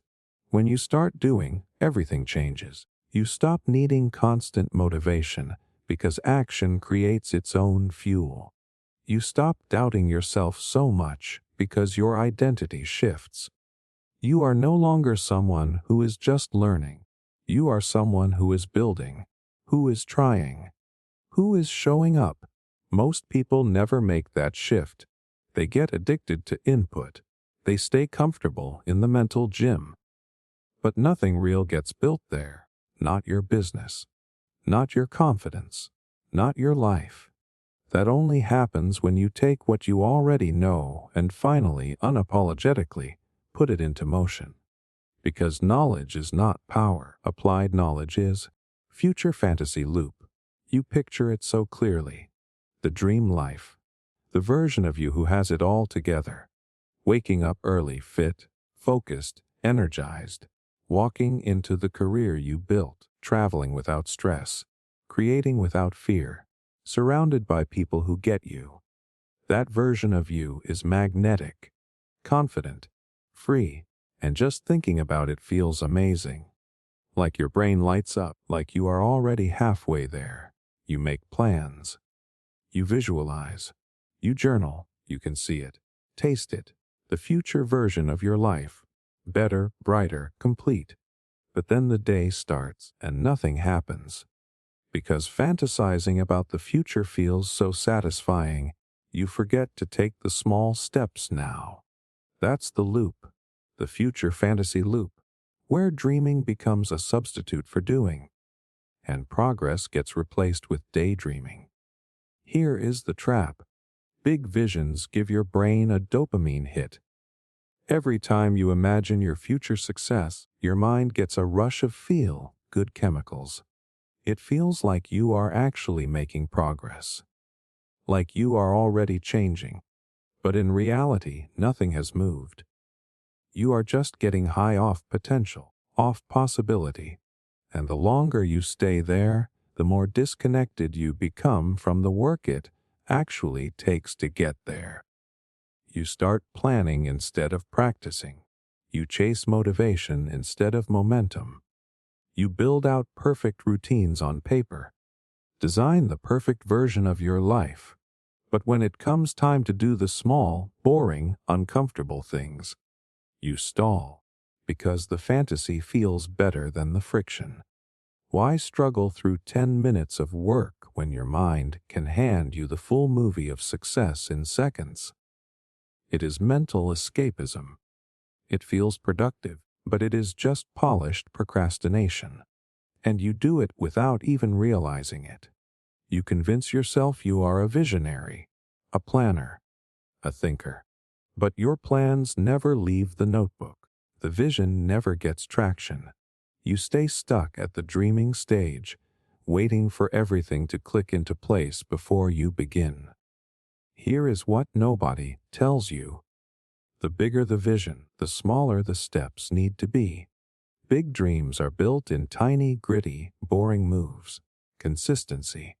Repetition. Showing up when it is not exciting. But your fantasy brain does not want that. It wants fireworks. It wants massive overnight shifts. So when progress is slow, it loses interest. It pulls you back into daydream mode, where everything is perfect and nothing hurts. And here is where it gets worse. You start building your identity around the future. You introduce yourself to yourself based on who you are going to be, not who you actually are. You start living in a gap, constantly thinking about what is missing, what is next, what is coming. And the present moment starts to feel boring. disappointing, not enough. That is the emotional price of this loop. You spend so much time living in the future that you feel disconnected from the now. Even when things are good, you barely notice. Even when you win, it feels like it is not the real win, because it is not the full fantasy yet, so you stay restless, hungry, always chasing. And let's be honest, sometimes the dream becomes a way to avoid the discomfort of now. You tell yourself, one day I will be disciplined. One day I will be confident. One day I will be ready, but all that does is delay responsibility. It keeps the real work at a safe distance. You stay attached to the idea of change instead of the process of change. This is not about killing the dream. It is about grounding it, pulling it out of the clouds and into your calendar. Asking yourself, what is the smallest real world action I can take today to close the gap? What does the future version of me do? Not someday, but now. Because the only difference between fantasy and reality is action. Action is what pulls the vision down from your mind and builds it into your life. The loop breaks when you stop waiting to feel like the future version of you and start acting like them. Not in grand, dramatic ways, but in small, consistent, quiet decisions. You do the thing even when it is awkward. You stick to the routine even when it is not glamorous. You train your nervous system to feel at home in effort, not just imagination. And slowly, the fantasy starts turning into foundation. The traits you admired become skills. The life you pictured becomes progress. You stop needing the perfect mood. You stop needing more time. You realize the future you want is not built in the future. It is built right now, in the middle of your imperfect day, with whatever energy you have, with whatever time you have left. Most people never figure this out. They spend years living inside the dream, talking about potential, hyping themselves up with vision boards and podcasts, but never stepping into the dirt of the real work. They get addicted to the feeling of almost, and they wonder why they always feel unfulfilled. But that does not have to be you. You can keep the dream. But you have to stop bowing to it. Stop worshiping the future version of yourself and start collaborating with them. Start making choices they would make right now with zero applause. Because dreaming big feels good. But doing small things consistently, that is what makes it real. Revenge Bedtime Procrastination Loop.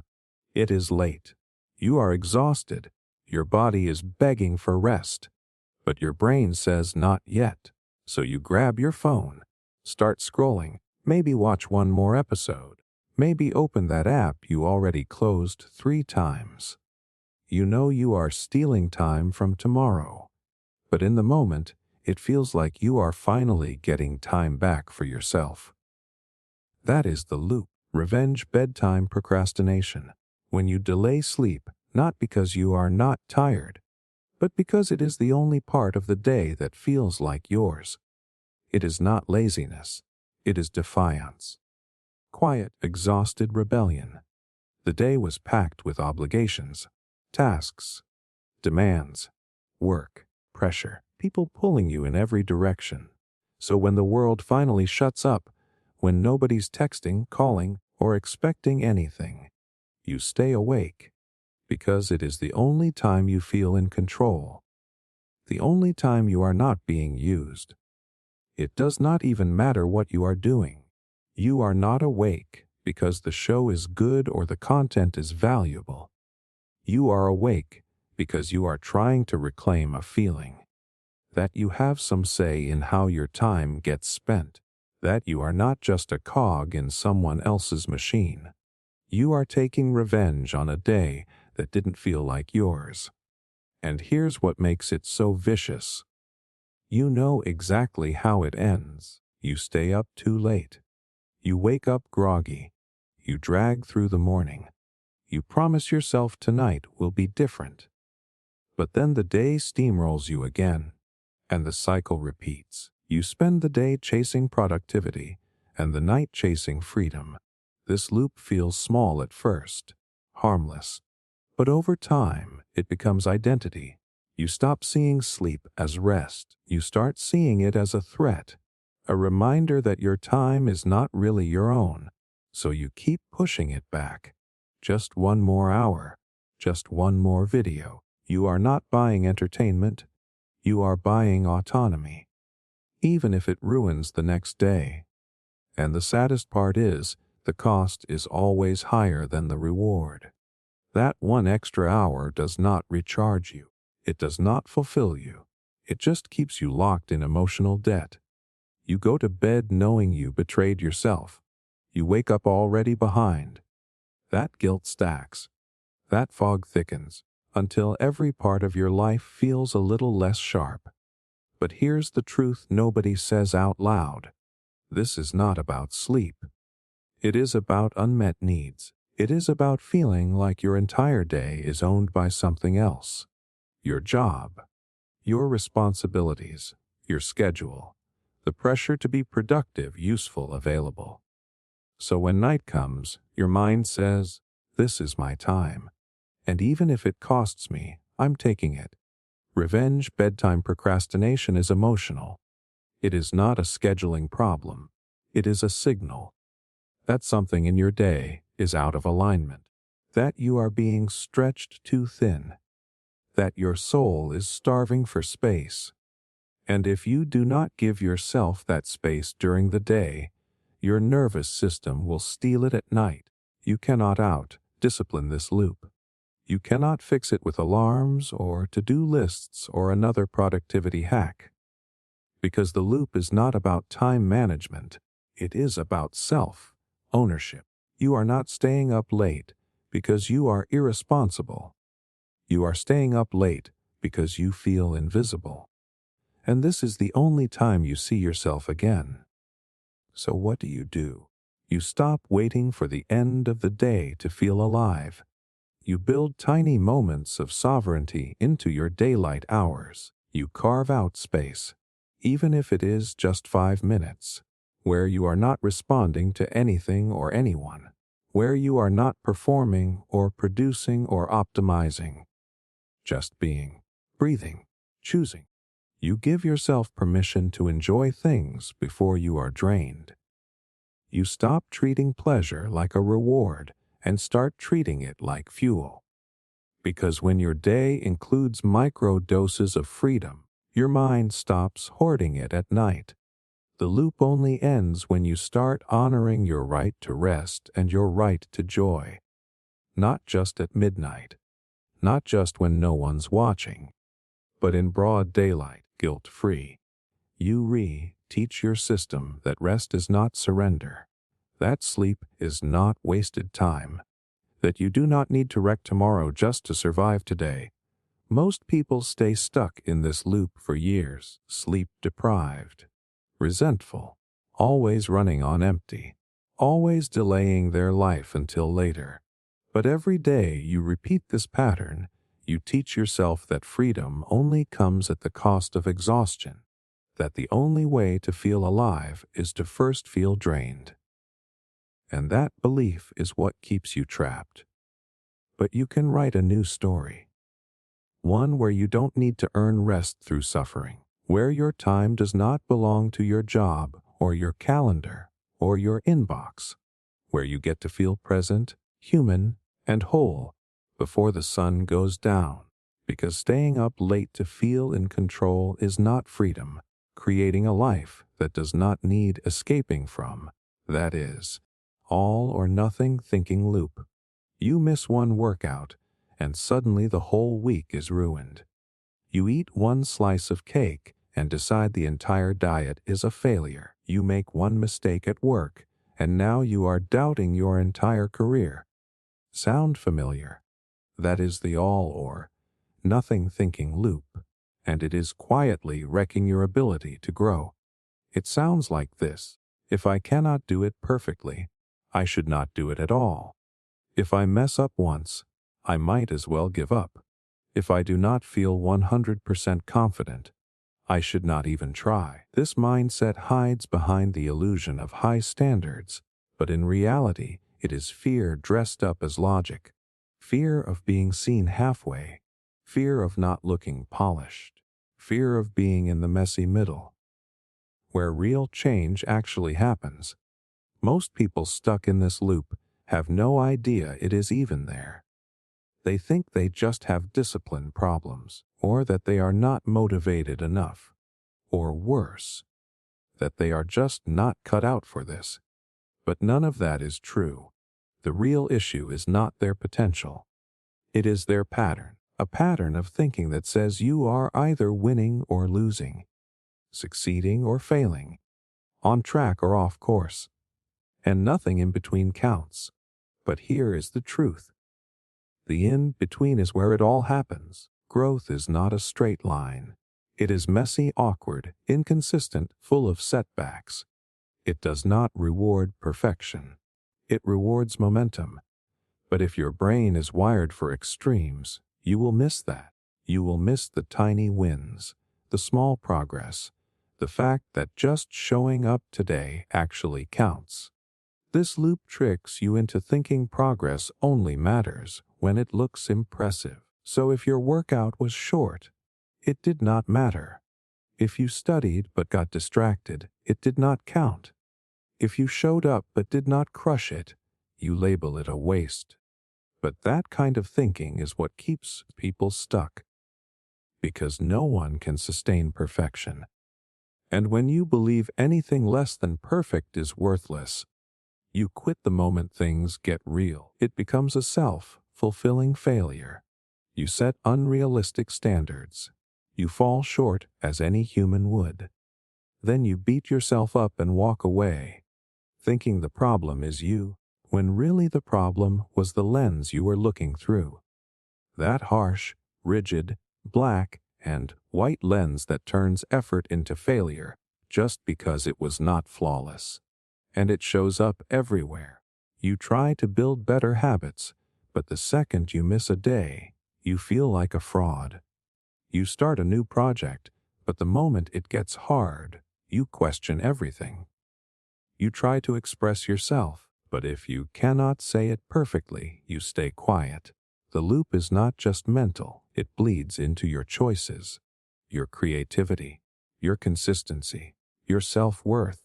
Because deep down, all or nothing thinking is not about the goal. It is about identity. If I succeed, I'm good enough. If I fail, I'm broken. If I win, I'm worthy. If I lose, I'm nothing. That is what makes it so heavy. You are not just judging the outcome. You are judging yourself. And when your sense of worth is on the line every time you try, no wonder it feels safer to stop. But here is what the loop never tells you. The people you admire, the ones who seem like they have it all together, they are not perfect. They are just relentless. They do not throw everything away over a single mistake. They do not let one off day define them. They keep going through the middle, the boring, frustrating, unglamorous middle. And that is why they grow. If you want to break the loop, you have to rewire what counts. You have to let go of this idea that showing up small is the same as not showing up at all. You have to stop disqualifying yourself for being human. One skipped day does not ruin the streak. One awkward attempt does not mean you are not talented. One failure does not erase your progress. You are not a robot. You are a person, and people grow in waves. You will have setbacks, you will fall off. You will feel lost sometimes. That is not a red flag. That is part of the work. You cannot build confidence without resistance. You cannot build resilience without mistakes. You cannot grow unless you're willing to be seen in process.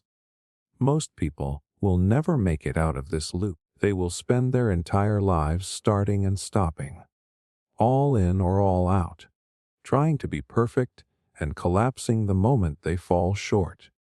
They will call it motivation, discipline, standards. But really, it is fear.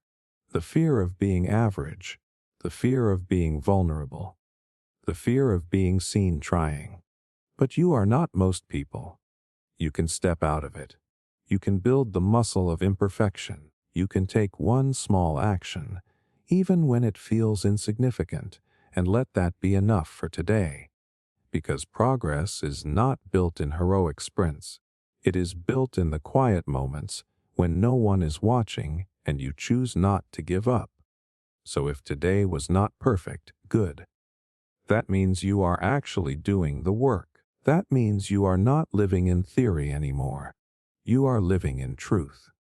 And truth is always messy. But it is where real change lies. The question is not did you win? The question is, did you continue? Too late to start loop. You keep telling yourself it is too late. Too late to start over. Too late to try something new. Too late to change direction. That voice in your head whispers things like, I should have done this earlier, or if I started back then, maybe it would have worked out. And now it feels like the window has closed, like the train left the station and you are just standing on the platform, watching it disappear into the distance. But here is the truth. That train you think you missed, it is still there. It has not left. It never did. You just convinced yourself you do not deserve to get on anymore. And that is what makes this loop so dangerous. It does not scream. It whispers. It tells you to be realistic. It tells you everyone else is ahead, that you are too far behind, that you are stuck with the choices you made. It sounds logical, even responsible, but really, it is fear in disguise. Fear of looking foolish. Fear of starting from zero. Fear of confronting the gap between where you are and where you want to be. This is the too late to start loop, and it keeps people paralyzed in lives they do not even like. Not because they are incapable of change, but because they believe change no longer belongs to them. Let that sink in. Most people are not stuck because they lack options. They are stuck because they disqualified themselves before even trying. They look at someone else's success and think, yeah, but they started young, or they had more time, or they figured it out earlier. And instead of taking the first step, they sit there adding up all the reasons it is too late to take any step at all. But here is what almost nobody realizes. You do not need to be early. You just need to be consistent. You do not need to be the first. You just need to begin.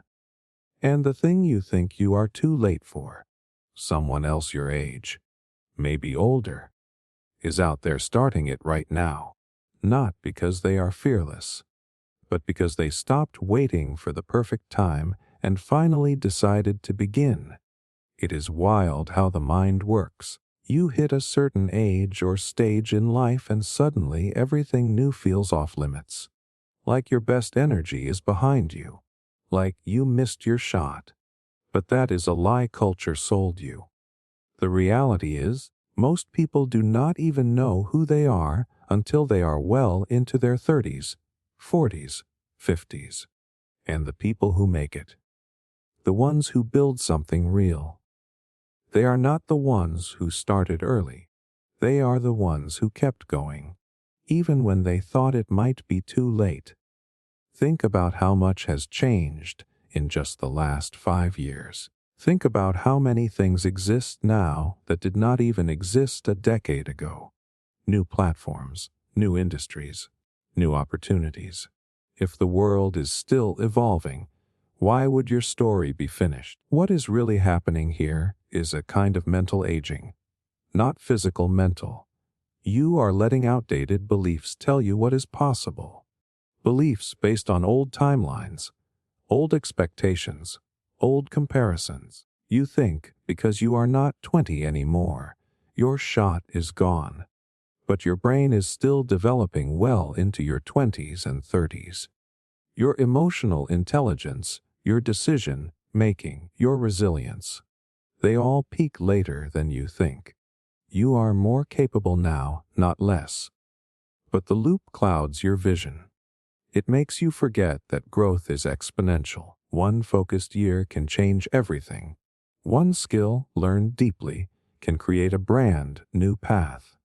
One decision to start can unravel years of regret. But you have to interrupt the loop. You have to stop measuring your life by what you could have done earlier and start asking, what can I still do now? The truth is, starting late might actually be your advantage. You are more grounded now, more self-aware, less likely to chase things that do not matter. You are not trying to prove something to everyone. You are trying to build something real for you. That kind of clarity, that kind of intentional energy, most people do not have that when they are young. You only get it by living a little, by failing, by learning, by getting tired of your own excuses. And if you are worried about being behind, let me ask you this. Behind who? According to what timeline? Half the people who look ahead of you are secretly lost. Half the people who seem successful are just playing a role. And the only thing worse than starting late is never starting at all, because you were too busy comparing clocks. The scariest part of this loop is not that you might fail. It is that you might waste more time waiting. Another year. Another 5. Another decade, convincing yourself it is too late when all along the door was still open, still waiting, still possible. So here is the truth. You are not too late. You are just too scared to be seen starting small. You are not behind. You are just surrounded by noise telling you success has an age limit. But it doesn't. The minute you drop the shame around when you begin is the minute you finally get to start. And that is what most people never do. They stay stuck in the story of missed chances. They let the fear of being seen starting from zero keep them at zero forever. But you can choose something different. You can stop looking back. You can stop measuring. You can stop rehearsing all the reasons you missed your moment. Because your moment is still here, and it is waiting on you to stop hesitating and start building. People-pleasing loop. You are smiling on the outside, but inside, it is a different story. Your mouth says yes, sure, no problem.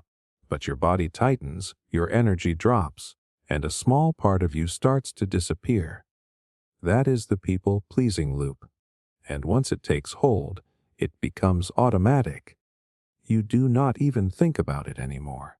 You just keep saying yes to plans you do not want, favors you do not owe, responsibilities that are not yours, until you are stretched so thin you barely recognize yourself. The scariest part is no one notices. Everyone around you thinks you are kind, helpful, reliable, easy to be around. They love how flexible you are, how selfless, how understanding. But they do not see what it is costing you. They do not feel the resentment building up quietly inside. They do not hear the internal screaming that says, I do not want to do this. I just do not know how to say no. This loop does not start with malice. It starts with care, with empathy, with a desire to keep the peace, to be liked, to avoid tension. Maybe when you were younger, saying no led to punishment. Maybe you were rewarded for being agreeable. Maybe you learned that love came with conditions. Stay easy to manage, and people will stay close. Rock the boat, and they might leave. So now, even as an adult, your nervous system reacts to boundaries like they are dangerous. And it is not just about fear. It is also about identity. You have built a sense of self around being the one who always shows up, the one who fixes, supports, smooths things over. You think if you stop, you will disappoint everyone. You will lose connection. You will be labeled difficult. So you keep performing. You keep saying yes even when it hurts, even when it drains you, even when it chips away at your authenticity. But here is the hard truth. People pleasing is not kindness. It is self-erasure. Real kindness has truth in it. Real compassion includes boundaries. When you say yes while screaming no inside, you are not just lying to them. You are lying to yourself. And over time, that lie compounds. It turns into bitterness, exhaustion, identity loss. You wake up one day and realize you have no idea what you want anymore, because your life has become a series of accommodations. You think you are keeping the peace, but really, you are building silent resentment. You think you are helping others, but really, you are abandoning yourself. And no one claps for that. No one wakes up in the middle of the night to thank you for all the quiet sacrifices you made while pretending you were fine. They just get used to it. Used to you being available. Used to you being the easy one. And the more they get used to it, the harder it becomes to stop. Because here is what the loop does. It convinces you that saying no is rude, that asking for space is selfish, that disappointing someone else is worse than betraying yourself. So you avoid conflict. You swallow discomfort. You rehearse imaginary conversations where you finally stand up for yourself. But when the moment comes, you shrink. You nod. You smile. You agree. And afterward, you are furious with yourself. The loop thrives on guilt. You feel bad for taking up space. You feel bad for asking for help.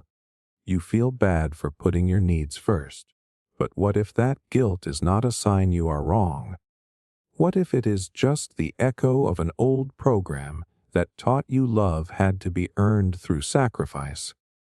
The truth is, the people who truly care about you do not want your silence. They want your honesty. They want your presence, not your performance. But they will never see the real you if you keep hiding behind a mask of agreeableness. They will never know your actual needs if you never let them show. And look, this will not be easy. The first few times you say no, your entire body might rebel. You will feel guilty. You will overthink. You will want to backtrack and apologize for simply asserting your own limits. But every time you do it, you build a new kind of muscle. A muscle of self-respect. A voice that says I matter too. Because people pleasing is not just about how others see you. It is about how you see yourself. Do you believe you are allowed to have boundaries? Do you believe your needs are valid? Do you believe you can love people and still disappoint them sometimes? That is the shift that breaks the loop. You will not lose the right people by being honest. You will only lose the ones who were benefiting from your silence. And once that loop is broken, once you stop trading authenticity for approval, something amazing happens. You stop living in fear of disconnection.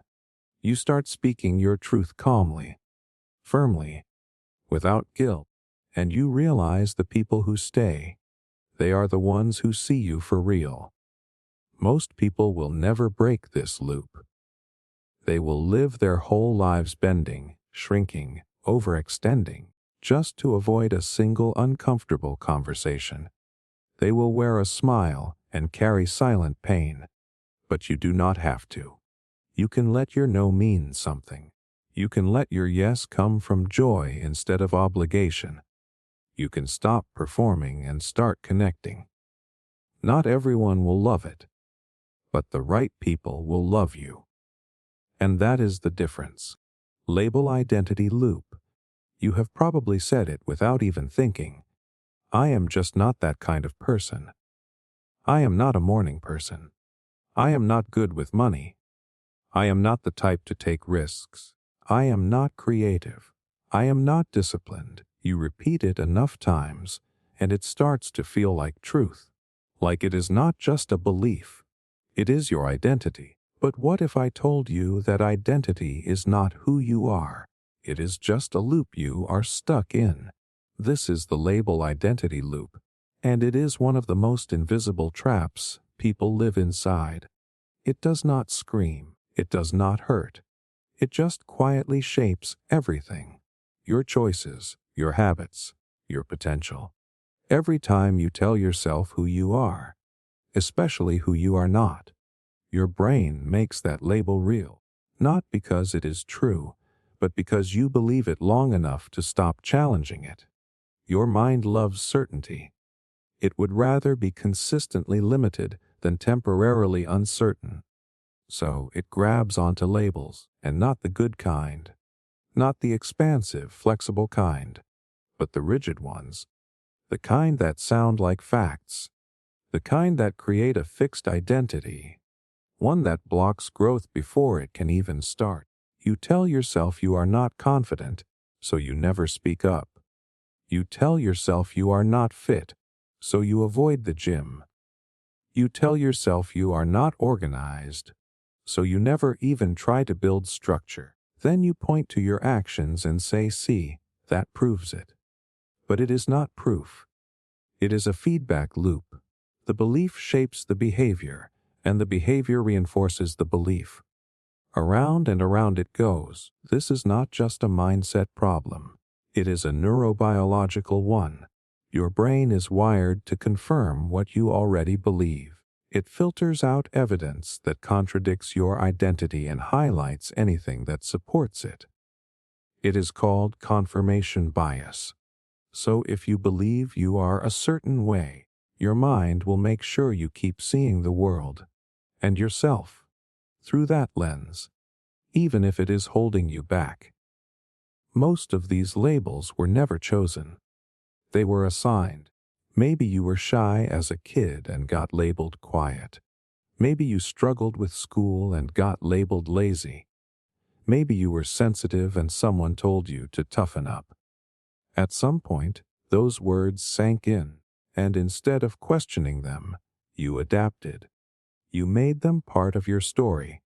But just because you adapted does not mean you were meant to stay there.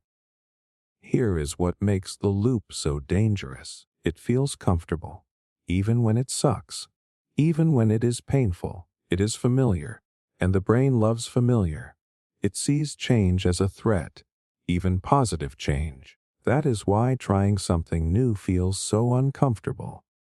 Because it is not just a behavior shift, it is an identity shift. And identity is sticky. You do not just wake up one day and decide to be someone else. You have to fight your own mind for it. You have to move before you believe. You have to act as if the old label is not true, even when it still feels like it is. That is how the loop breaks. Not by waiting for proof, but by creating it. And here is what most people never hear. Identity is fluid. It is not fixed. It is not DNA. It is not written in stone. You are not one kind of person. You are 100 different potentials, and whichever one you feed becomes your reality. The scary part is, most people feed the same one every day. The one that keeps them safe, small, and stuck. They say things like, I am just not wired like that. But wiring can change. Neuroplasticity is real.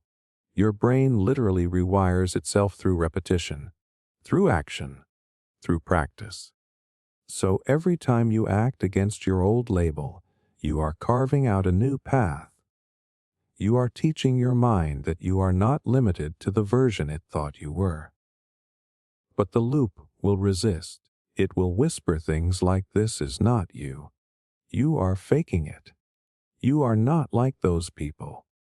You will feel like an imposter, not because you are doing something wrong, but because you are doing something new. The discomfort is not a red flag. It is a sign you are breaking through. So next time you catch yourself saying, I am not that kind of person, pause. Ask yourself, who told me that? When did I decide that?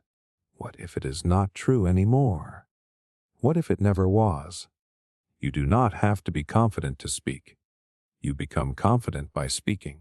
You do not have to be fit to start training. You become fit by showing up. You do not have to be naturally disciplined. You build discipline by doing small things consistently, even when your brain tells you this is not you. You are not locked into who you have been. You are not defined by your past behavior. You are not trapped by a label that someone gave you 10 years ago. Growth is not about becoming someone else. It is about becoming more of you. The version you have not met yet, because the loop has kept you from even trying. Most people never challenge their labels. They just wear them until the end. They think they are being self-aware, but really they are just repeating a story that was never true to begin with. You do not have to be one of them. You can rewrite the story. You can walk away from the label. You can look at your reflection and say, maybe I am that kind of person. And then go prove it. Stuck in the past loop, you keep reliving something that already happened. A choice you regret. A moment you handled wrong. A version of yourself you wish you could erase. Maybe it was something you said, something you didn't do, a chance you didn't take, a relationship you stayed in too long or ended too soon. And no matter how far you move forward on paper, part of you stays right there. Stuck, frozen in a past you cannot touch, but still feel every single day. That is the trap. You think you are living in the present, but you are actually reacting to the past. You are not seeing what is in front of you. You are seeing what already hurt you. You are not making clean decisions. You are filtering everything through a moment you never fully forgave yourself for. And the messed up part, nobody else even sees it. They think you are fine. They see someone functioning, someone capable. But inside, there is this constant loop, this echo chamber where your past keeps playing on repeat. Maybe not loudly, maybe not every minute, but enough to drain you, enough to slow you down, enough to convince you that what happened back then defines what you are allowed to have now. What nobody tells you is that regret is sticky. It does not fade just because time passes. In fact, the more time goes on, the heavier it gets.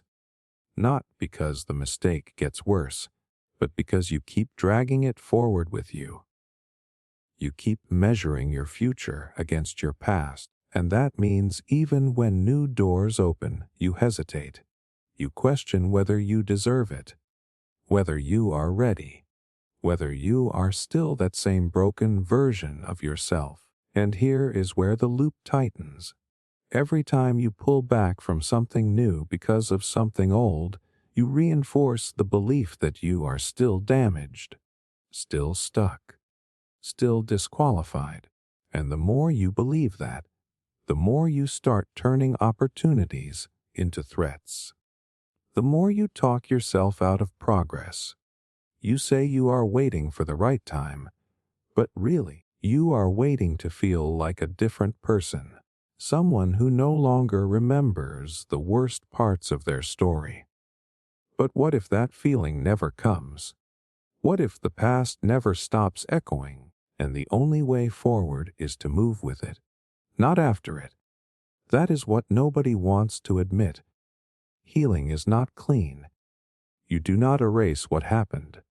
You just stop letting it own every decision. The loop whispers that you should have done it differently. That if you were smarter, stronger, more aware, you would not have messed it up. And because of that, you cannot fully trust yourself now. So you second guess, you hesitate, you overthink, you tell yourself I just need more time. But time does not heal what you refuse to face. Time just buries it. Until one day, something triggers the memory and suddenly you are back there again. Drowning in guilt or shame for something you still carry like a punishment. But here is what most people never understand. You were doing the best you could with what you knew. Maybe it was messy. Maybe it hurt people. Maybe it set you back, but it also taught you. It changed how you see, how you move, how you care. That version of you who made the mistake, they were still learning. They had less perspective, less experience, less self-awareness. But they got you here. And now that you do know better, you are not that person anymore. The loop keeps you stuck by telling you you still are. But you are not. And here is where it gets even more dangerous. While you are stuck looking backward, life keeps moving. Doors open. People reach out. Ideas spark.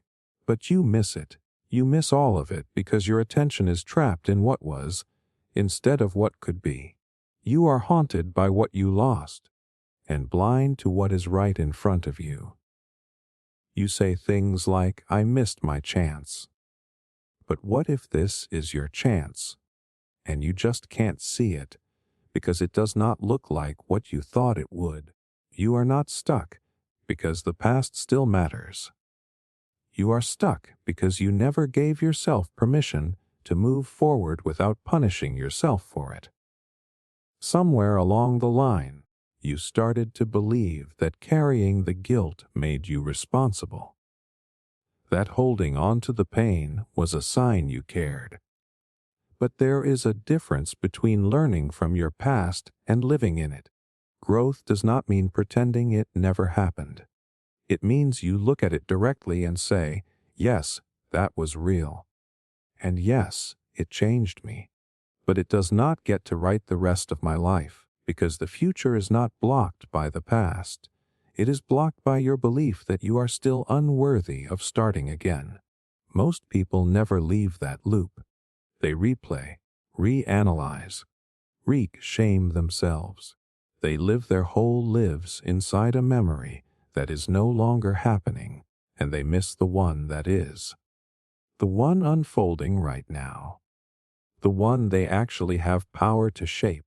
But you do not have to be one of them. You can choose to stop replaying.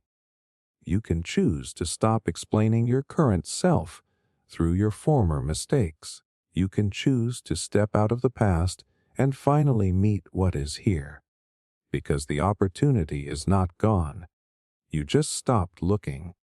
The only thing haunting you now is your refusal to forgive yourself. Failure equal identity loop. You fail once, and suddenly it feels like that is who you are. Not something that happened, but something you have become. That is the failure equals identity loop. One mistake, one wrong decision, one time you tried and fell on your face. And now you carry it like a name tag. You tell yourself I am a failure instead of I failed. And that tiny shift in language turns a single moment into a permanent identity. This loop is brutal because it does not care how small the failure was. It does not care that it was one chapter in a much bigger story. It convinces you that the story is over, that there is nothing beyond that moment, and that no matter what you do, you will always be the person who messed up. It is like being trapped in a photograph of your worst moment while life keeps moving without you. Here is the scary part. Most people stay there, not because they are weak, but because the brain hates failure. It is wired to avoid it, to treat it as danger. That is why one bad experience gets burned into your memory like fire. It is your mind trying to protect you from ever feeling that pain again. The problem is that protection becomes a cage. Instead of learning from the failure, you wear it like armor. You stop trying. You play small. You stay in your lane because you are terrified of confirming the belief you already have, that you are not enough. But here is the truth that the loop never tells you. Failure is not a reflection of your worth. It is proof you were willing to do something that could go wrong. It is evidence of courage, not weakness. Think about it. The people you admire the most. The ones who built something extraordinary. They did not get there by avoiding failure. They got there by using it. By letting it refine them instead of define them. Yet when it is your failure, that perspective feels impossible. You start replaying the moment over and over. The conversation where you froze. The business that crashed. The relationship that fell apart. The exam you failed. You build a story around it. You say things like, I am just not good enough. I always mess things up. I am not built for success. And once you tell yourself that story enough times, it becomes the lens you see everything through. This is where the loop tightens. You begin to avoid new challenges because you are scared of confirming your label. You do not take risks because you think you will just prove yourself right. And the less you try, the less you grow, which only convinces you that you were right about yourself all along. It is not just a mental loop. It becomes a behavioral one. Failure leads to fear. Fear leads to inaction. Inaction leads to regret. And regret feels like failure all over again. But what if failure is not the opposite of success at all? What if it is the foundation of it? There is a reason children learn to walk by falling. They fail their way into balance. It is not personal. It is not a reflection of who they are. It is just part of the process. Somewhere along the way, though, we lose that understanding. We start taking failure personally, as if it means something is wrong with us, instead of just a step toward something better. The truth is, failure only defines you if you let it stop you. It only becomes identity if you freeze and never get back up. What makes people extraordinary is not that they avoid mistakes, but that they refuse to stay down after making them. They separate the event from the self. They say, I failed at this, but I am not a failure. And then they try again with more wisdom and more grit than before. And here is the kicker. Most of the time, the people you think are successful have failed more times than you have even tried. But you do not see that. You see the highlight reel. You see the final product, not the messy drafts. So when you fail, you think it is proof you are different. You think it means you are not cut out for it. But in reality, it means you are on the same path as everyone who has ever done something great. What if you stopped running from failure and started collecting it? What if every mistake was not a sign that you are broken, but a sign that you are growing? What if the thing you are most ashamed of is actually the thing that will shape you into someone unshakable? If you let it. Most people will never know because they let failure become who they are instead of something they went through. They wear it like a permanent scar and stop moving forward. But you do not have to. You can rewrite the meaning. You can say, yes, I failed, but I am still here. I am still trying. I am still learning. And that simple shift from I am a failure to I failed is what breaks the loop, because it reminds you that failure is just an event. It is not your name. It is not your destiny. It is not the end of the story unless you decide to stop turning the page. Toxic positivity loop. You smile and say everything is fine. You tell people you are good. You post pictures of your life looking effortless. You keep saying you are grateful, blessed, happy, but deep down you know it is a lie. And the more you pretend, the heavier it feels. That is the toxic positivity loop. It is when you force yourself to act like nothing is wrong because you think admitting your pain makes you weak. You think being positive all the time is the only way to survive. But what it really does is kill the part of you that is asking to be heard. Toxic positivity is sneaky because it looks like a good thing. Who does not want to be positive, right? Who does not want to look on the bright side? But when positivity becomes a mask, it stops being helpful. It turns into denial. You start burying your real emotions under fake smiles and surface-level gratitude. And the problem is, what you bury does not disappear. It grows. It festers. It shows up later as stress, burnout, anxiety, even anger at things that have nothing to do with the real problem. The world tells you to stay strong, keep your chin up, never complain.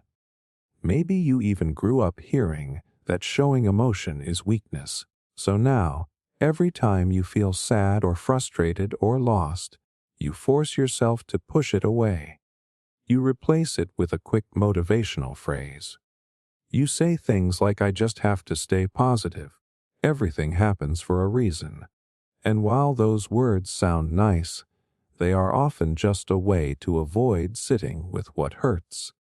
You convince yourself that if you ignore the pain long enough, it will go away, but it does not. It just waits. And every time you fake positivity, you teach yourself that your real feelings are not allowed. This is where the loop traps you. You start believing that negative emotions are dangerous. You start believing that feeling sad, angry, or scared means you are broken. So you overcompensate with endless, forced smiles. You never admit when you are struggling. You tell everyone you are fine because you are terrified of being seen as fragile or dramatic. But inside, you feel more alone than ever because nobody actually knows what is going on with you. The truth is, there is no such thing as a happy life without pain. Life is both. It is joy and heartbreak, success and failure, confidence and doubt. When you try to erase one side of the spectrum, you also dull the other. You cannot feel truly alive if you are constantly suppressing half of your human experience. But toxic positivity tricks you into thinking you are doing the right thing by hiding the darker emotions. It makes you feel like you are strong for pretending, when in reality, real strength is being able to feel what hurts without letting it define you. Psychologists call this emotional suppression. When you bottle up your feelings, your nervous system stays stuck in stress mode. Your body carries tension because the emotion has nowhere to go. That is why you feel heavy, even when everything looks fine on the outside. That is why your mind spins at night, replaying things you never say out loud. The energy of those unspoken feelings does not vanish. It just turns inward, often into self-criticism or burnout. And here is the harsh truth. Being positive all the time is not healthy. It is exhausting. You do not heal by pretending. You heal by feeling. By sitting in the discomfort long enough to understand it, to let it pass through you instead of trying to outrun it. But that takes courage. It means admitting you are not fine. It means risking that someone might see you as vulnerable. And that feels terrifying when you have spent years trying to appear strong. But what if strength is not about faking smiles? What if strength is being able to cry and still keep going? To say, "I am not okay right now, but I will be." What if letting yourself feel is the exact thing that sets you free from this loop? Because here is the thing. Toxic positivity does not just hurt you. It hurts your relationships.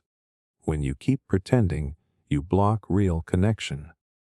You push people away with surface-level answers because you are scared they will not handle the truth. You rob yourself of the chance to be supported. And ironically, that isolation only makes the pain worse. The loop gets stronger because now you feel like you have to be even more positive to make up for how empty you feel inside. The truth is, nobody is positive all the time. Nobody wakes up every day feeling like life is perfect. Even the happiest people have moments of pain, fear, and doubt. The difference is, they allow themselves to feel it. They do not label their emotions as good or bad. They just let them be. And by doing that, the emotions move through instead of getting stuck. Imagine what would happen if you stopped forcing it. If you let yourself say, "I am hurting." If you let yourself rest instead of pushing through every single day with a fake smile. If you admitted that being human means feeling it all, not just the parts that look pretty on social media. You would not just feel lighter. You would feel real. Most people stay stuck in this loop because they are afraid of what will happen if they let the mask drop. But the truth is, the mask is what is suffocating them. And once you take it off, you realize that the world does not end when you show your real feelings. In fact, that is when life actually begins. Endless planning loop.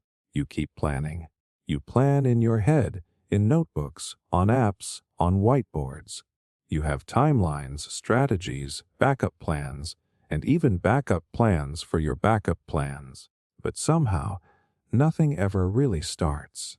That is the endless planning loop. It tricks you into thinking you are making progress when really, you are just circling the starting line, waiting for the perfect moment that never comes. The loop starts with a rush of excitement, a new idea, a dream, a vision of how good life could be if you just took action. So you start mapping it out.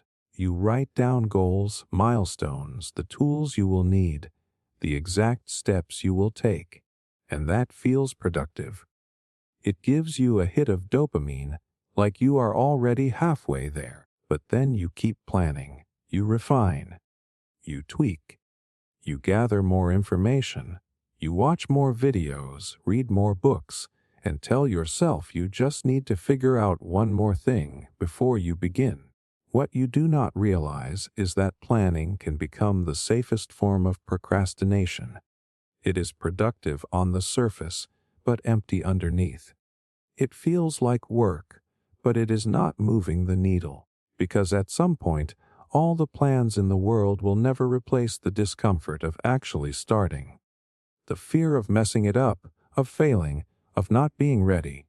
So you plan, and plan, and plan, and months go by while your dream sits untouched. This is how the loop keeps you stuck. Planning gives you control. It makes you feel like you are doing something without the risk of actually failing. But here is the truth. There is no plan that can protect you from failure. There is no level of preparation that can guarantee a smooth ride. Life is too unpredictable for that. At some point, you have to trade your perfect map for messy, imperfect action. The hardest part is admitting that you are not planning because you need to. You are planning because you are scared of being judged, scared of starting small, scared of seeing what happens if you give your dream a real chance. Planning is safe because it keeps your idea flawless in your mind. It is like keeping a painting unfinished so nobody can critique it. But the longer you stay there, the more your dream rots in theory. You become addicted to thinking about it instead of doing it. You tell yourself you are waiting for the right time, but the right time is never coming. There is no moment where you will magically feel ready. Readiness is built by doing, not by thinking. Every person who has ever achieved something worth talking about started before they felt ready. They learned on the way. They made mistakes and adjusted. They failed and figured it out, and that is exactly why they succeeded. Because they were willing to start messy while everyone else was still planning. The endless planning loop is not about intelligence or ambition. In fact, smart and ambitious people fall into it the most because they are obsessed with getting it right. They hate the idea of wasting effort. So they overthink every angle, every risk, every detail. But ironically, that fear of wasting time ends up wasting years. You spend so long trying to avoid failure that you end up failing by default, failing to even begin. Here is the shift that breaks the loop. Stop treating your plan as the final product. Treat it as a rough draft, nothing more. A plan should exist to get you moving, not to protect you from every possible mistake. You will never predict all the variables anyway. The moment you start, reality will punch holes in your plan and force you to adapt, and that is not a sign of failure. That is how real progress works. The truth is, action teaches you what planning cannot. You can map out a business for months, but you will learn more in 1 week of trying to sell something than in all the theory combined. You can plan your fitness journey for a year, but you will learn more in a single month of showing up at the gym than reading 100 articles. Knowledge means nothing without motion. You have to ask yourself, am I planning because I am preparing or because I am avoiding? If it is avoidance, be honest. That honesty alone is enough to wake you up. You do not need another perfect roadmap. You need a single step, a single imperfect action to break the loop and create real momentum. Because the truth is, while you are stuck planning, life is not waiting. Opportunities expire. Energy fades. Motivation dies if it is not fed by action. You cannot think your way into a new life. You can only live your way into it. And that means starting before you feel comfortable. Most people will spend their entire lives planning. They will talk about what they want to do, research every option, build the perfect strategy, and then do nothing. And years from now, they will convince themselves that the timing was never right. But the reality is, the timing was fine. They just never left the planning stage long enough to find out. You do not have to be one of them. You can start where you are, with what you have, even if it is not perfect. Especially if it is not perfect. Because perfect never arrives. The question is not whether you are ready. The question is whether you are willing to act even when you are not. That is the only way to break the endless planning loop. External validation loop. You do something good, something you should be proud of, but it doesn't feel real until someone else notices.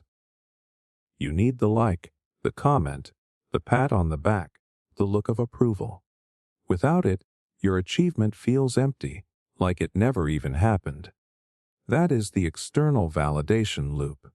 You keep chasing the feeling of being seen, but it never lasts because you've handed over the keys to your self-worth.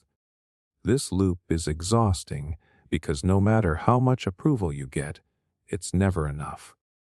You hit a goal, and the high lasts maybe a day, maybe just a few hours, before you're already looking for the next nod, the next moment where someone says good job or I'm impressed. It's like drinking salt water when you're thirsty.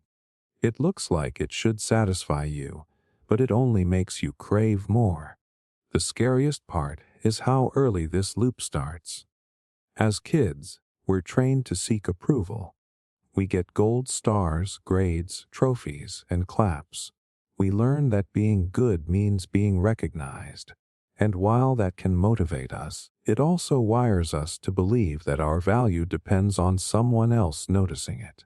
So when we grow up, that wiring doesn't just vanish.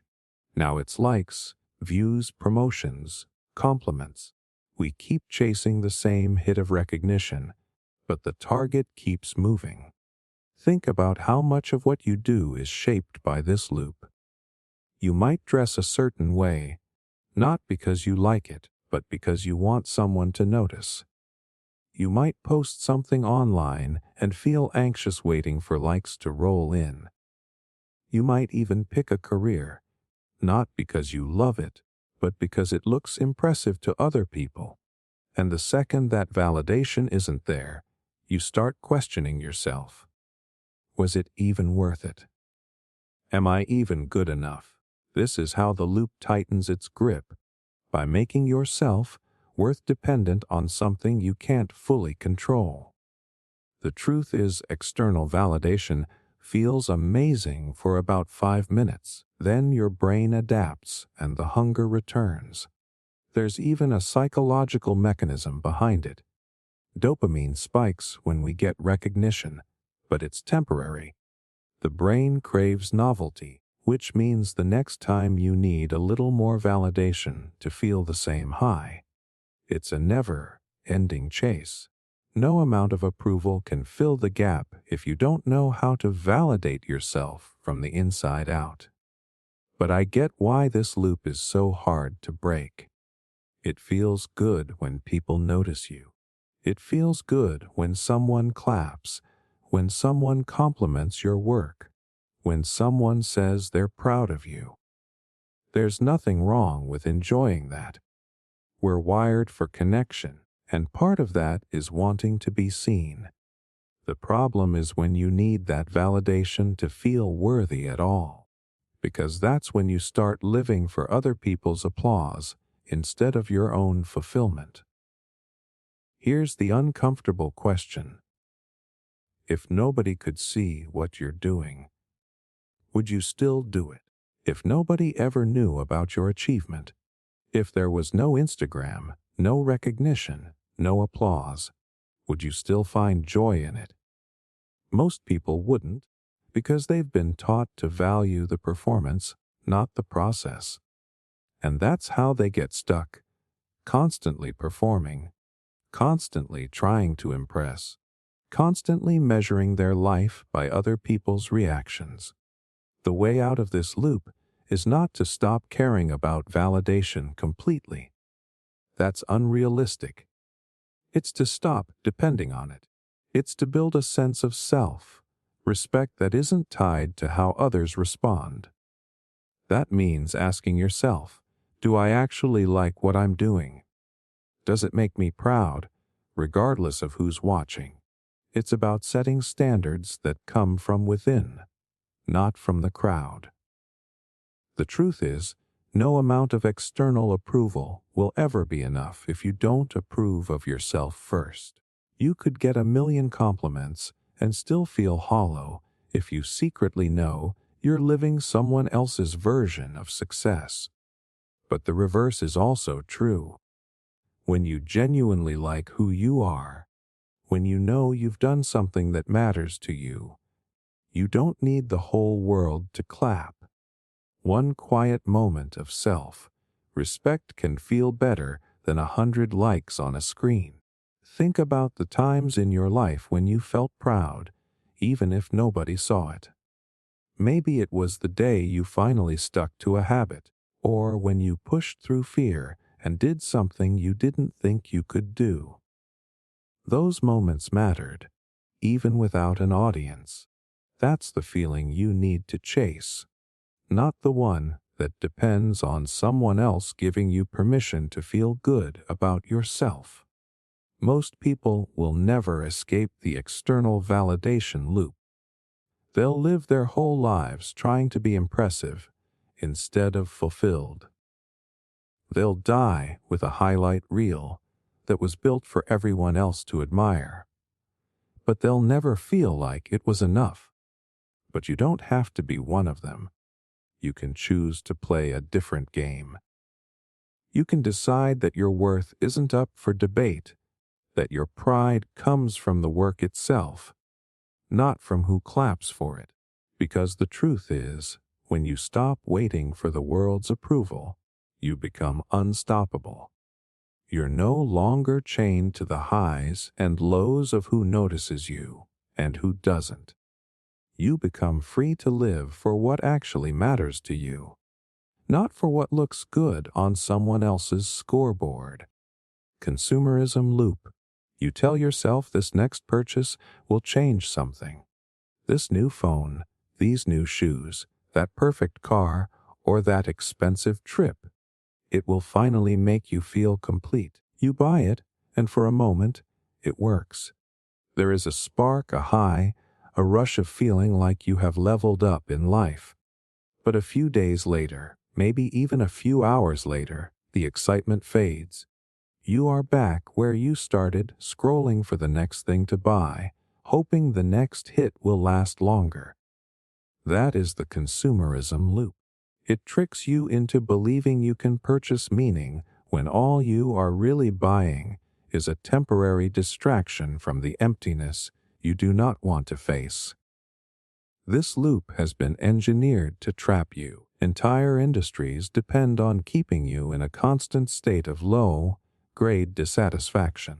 They make you believe that you are never enough as you are, that there is always a better version of you waiting on the other side of a purchase. Advertisements do not sell products. They sell identities. They whisper that you will finally feel confident if you buy this outfit, finally feel successful if you get this watch, finally feel desirable if you own this car. And the scary part is, it works, because for a brief moment after buying, you do feel different. You feel like you have filled a hole inside. But it is an illusion, and it never lasts. Why does it never last? Because no object can fill a void that is emotional or spiritual in nature. Buying things can give a quick dopamine rush, but the brain adapts. Psychologists call this the hedonic treadmill. You get a new thing, your happiness spikes, and then your brain resets to its baseline. What used to excite you now feels normal, and suddenly you need more to feel the same high. That is why people who chase happiness through buying end up with closets full of things and still feel empty. The worst part is that consumerism convinces you to delay your real life. You think, I will feel confident once I have this. I will feel happy once I get that. I will feel worthy when I can afford that lifestyle. But life is not waiting. You are trading moments, trading time, trading energy for a false sense of meaning. And deep down, you know it is not working.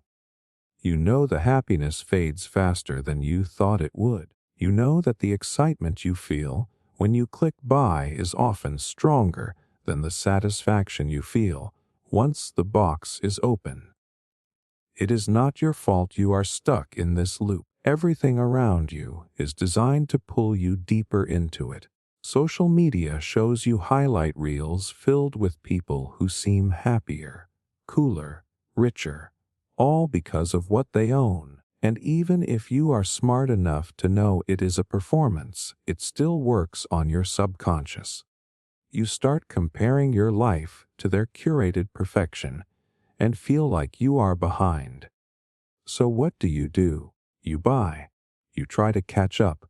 You try to close the gap. But the gap never closes. It was never real in the first place. The real tragedy of this loop is not just the money you spend. It is the meaning you lose. You start associating happiness with things instead of experiences or growth. You start forgetting what actually makes life rich. Connection, purpose, the pride of building something real. Consumerism convinces you that meaning is something you can purchase, but meaning is always built, never bought. You cannot swipe your card and buy self-respect. You cannot order fulfillment on next day delivery. Breaking this loop starts with noticing it. The next time you feel that impulse to buy, ask yourself what you are really looking for. Are you bored? Are you anxious? Are you lonely? Most of the time, the purchase is not about the object. It is about trying to soothe something inside you that you do not want to face. And no matter how much you buy, that feeling will always return, because it is not about the stuff. It is about what you are avoiding. You have to realize that the happiest moments in your life rarely have anything to do with what you own. Think back to when you laughed until your stomach hurt. Think about the moments when you felt proud of yourself, when you connected with someone, when you created something that mattered. None of that came from a box or a receipt. That came from being alive, from being present, from doing something that had depth. Most people will never escape this loop. They will keep buying, chasing, and wondering why they still feel empty inside. But you can step out of it by shifting your focus. Start investing in things that last. Not objects, but experiences, skills, health, relationships. These are the things that compound over time. These are the things that actually create a life worth living. The truth is, you do not need more stuff to feel alive. You need less noise, fewer distractions, and more real moments that money cannot buy. When you start creating meaning instead of consuming it, you realize that the feeling you were chasing was never in the store. It was always in you. One day I will loop. There is this silent promise you keep repeating to yourself. One day I will start working out. One day I will write that book. One day I will quit this job and chase something real. One day I will finally feel ready. And every time you say it, you get a tiny hit of relief, like you have bought yourself more time. But that day never comes, does it? Because tomorrow is always safer than today. Tomorrow is always the day you start, and never is. This loop is a master illusion. It tricks you into feeling like you are making progress simply because you intend to do something in the future. The brain loves that story. It feels good to imagine the future version of yourself. Healthier, more successful, more disciplined. You visualize that person, and for a moment, it feels like you are already becoming them. But deep down, you know you are not moving. You are just stuck in the comforting dream of one day. The scariest part of this loop is that it feels harmless. You tell yourself, what's the big deal? I'll start when I'm ready. I'll start when things slow down. I'll start when I have more time, more money, more energy. But that day is never coming. There will always be another excuse, another reason to delay. You think you are waiting for the right time, but what you are really waiting for is a moment when it will not feel uncomfortable to start. And that moment does not exist. Psychologists call this intention illusion. It is the false sense of accomplishment you get from planning, imagining, or promising yourself you will do something later. It tricks your brain into feeling productive when nothing has actually happened. You can talk about your goals for years and still be standing in the exact same place, because talking is easy, planning is easy, but doing is terrifying. The truth is, one day is not real. There is no magical morning when you wake up and feel perfectly ready to transform your life. Readiness is built by action, not by waiting. Every person who has ever changed their life started before they felt prepared.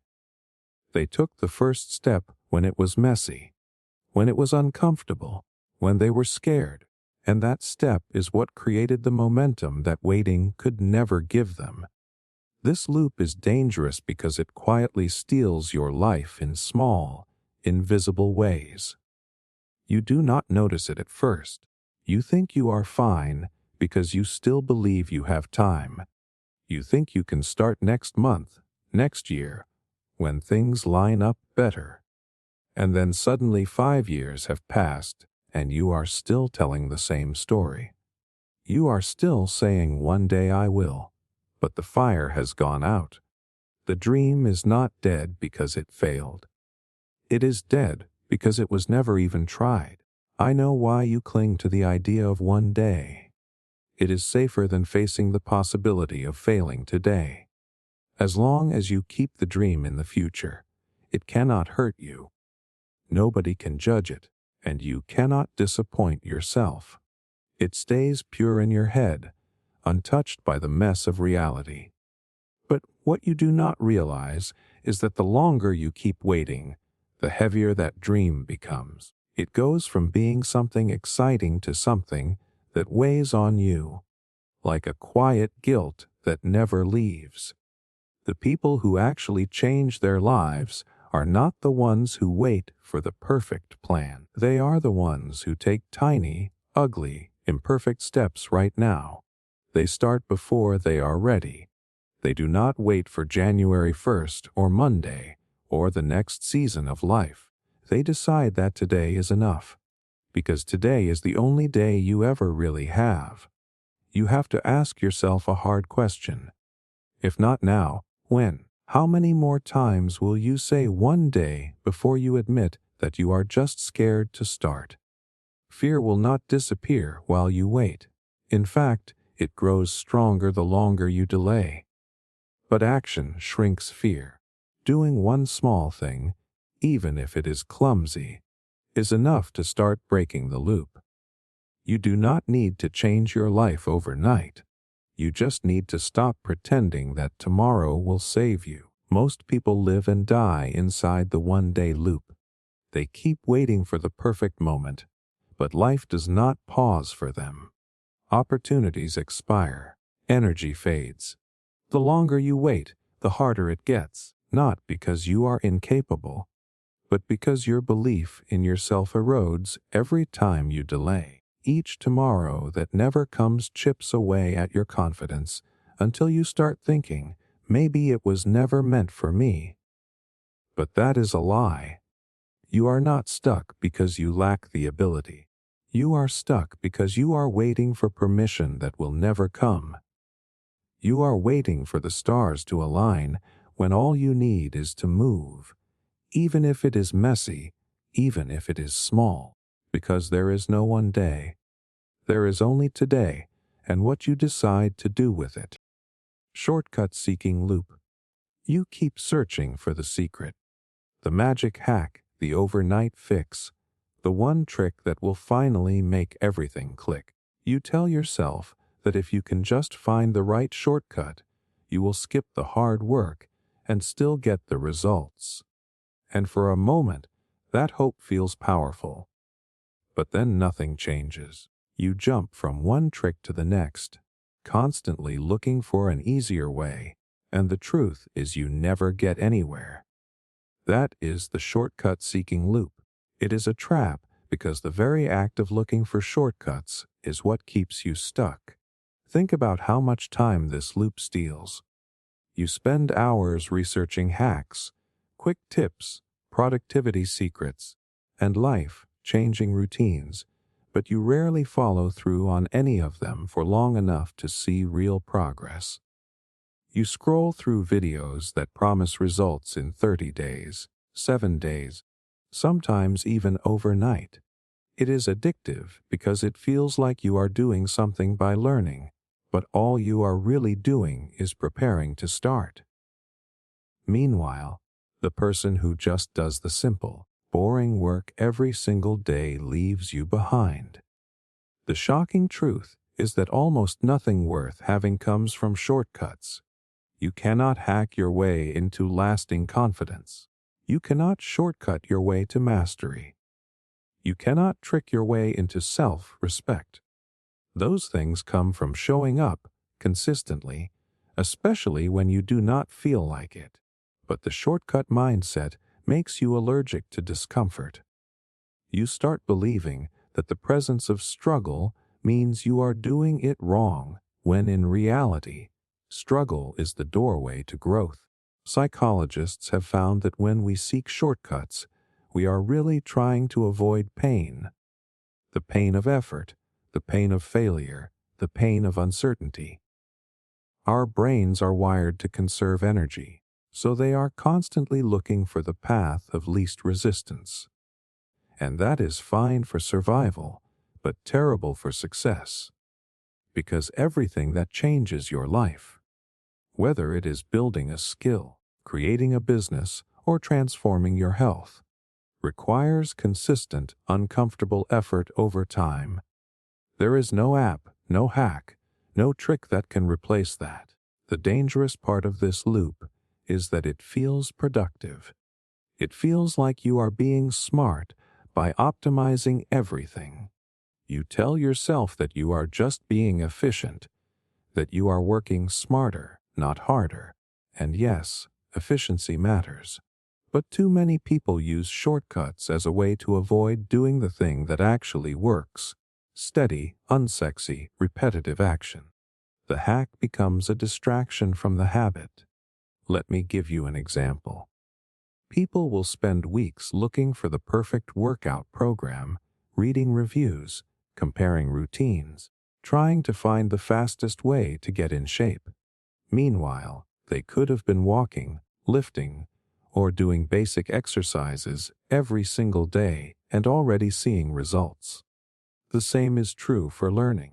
Someone will search endlessly for the fastest way to learn a language, while another person just starts practicing 15 minutes a day and is fluent years before the shortcut seeker even starts. But I get it. Shortcuts are tempting because they promise speed. They promise that you can have what you want without the grind. And in a world where everything is instant, instant food, instant streaming, instant answers, we are conditioned to crave fast results. The problem is fast results are often fake results. A shortcut can give you a quick win, but it rarely builds something that lasts. It is like trying to build a house on sand. Sure, you can throw it up quickly, but the first storm will knock it down. The truth is, discipline will beat every hack you can find. A simple plan, done consistently, will always outperform a clever shortcut that you quit after a week. And here is the kicker. Once you build discipline, you realize you never needed the hack in the first place. The hack was just a distraction from doing what you already knew you had to do. If you want to break the shortcut-seeking loop, you have to embrace the boring stuff. You have to accept that progress is not supposed to feel magical. It is not supposed to feel like a sudden breakthrough every day. Most days it feels like showing up, doing the work, and trusting that the small actions will add up. That is not sexy, but it works. And once you commit to that mindset, you stop wasting energy chasing the perfect trick and start building something real. The scary part is that most people never escape this loop. They live their entire lives jumping from one life hack to the next, never sticking with anything long enough to see results. And because of that, they stay stuck, always hoping the next shortcut will save them. But the truth is, the real shortcut is to stop looking for shortcuts. The fastest way to get where you want to go is to start walking, even if it is slow, even if it feels like you are not ready. Because at the end of the day, the hack you are looking for is not out there. It is inside you. It is in your ability to stay consistent when it is boring, to keep going when it is hard, and to trust the process when there are no instant rewards. That is what separates the people who talk about what they want from the people who actually get it. Once I have more time loop, you keep telling yourself you will fix your life when things calm down. Once I have more time, I will work on my health. Once I have more time, I will start that business. Once I have more time, I will finally do the things I say I want. It sounds reasonable, even responsible. But here is the harsh truth. That free time you are waiting for does not exist. It is not coming, because the very things that keep you busy will multiply as long as you keep pushing change into the future. This loop is cruel because it convinces you that you are being smart by waiting. You look at your schedule, at all the demands and responsibilities, and you think there is no way I can do this now. So you delay. And every time you delay, you create more of the same life you say you want to escape. You are too busy to change the things that keep you busy. It is like being stuck on a treadmill that is going too fast, and instead of hitting the stop button, you tell yourself you will slow down later. But later never comes. The shocking part is that waiting for more time is often just a polite way of avoiding fear. Because if you were honest with yourself, you would admit that it is not really about time. You have had plenty of time to scroll your phone, watch shows, and distract yourself. What you lack is not time but energy and clarity. And both of those only come when you stop hiding behind the excuse of business and start taking ownership of how you spend your minutes. There is a psychological trick here. Humans love to believe that the future version of themselves will be more disciplined, more capable, more focused. You think tomorrow you will be stronger, so you let today slip. It feels easier to delay than to confront the uncomfortable truth that the only time you will ever have to start is right now, in the middle of the chaos, with all your flaws and all your excuses. Waiting for the perfect window of time is just another way of staying stuck. Let me tell you something most people never hear. You do not find time, you make it. Time does not suddenly appear like a gift. It is carved out by saying no to things that drain you and yes to the things that matter. If you keep telling yourself you are too busy, your life will happily fill itself with low-level distractions, meaningless obligations, and things that do not move you forward. And 10 years from now, you will still be waiting for life to finally calm down. It will not. Think about how much life slips away because of this loop.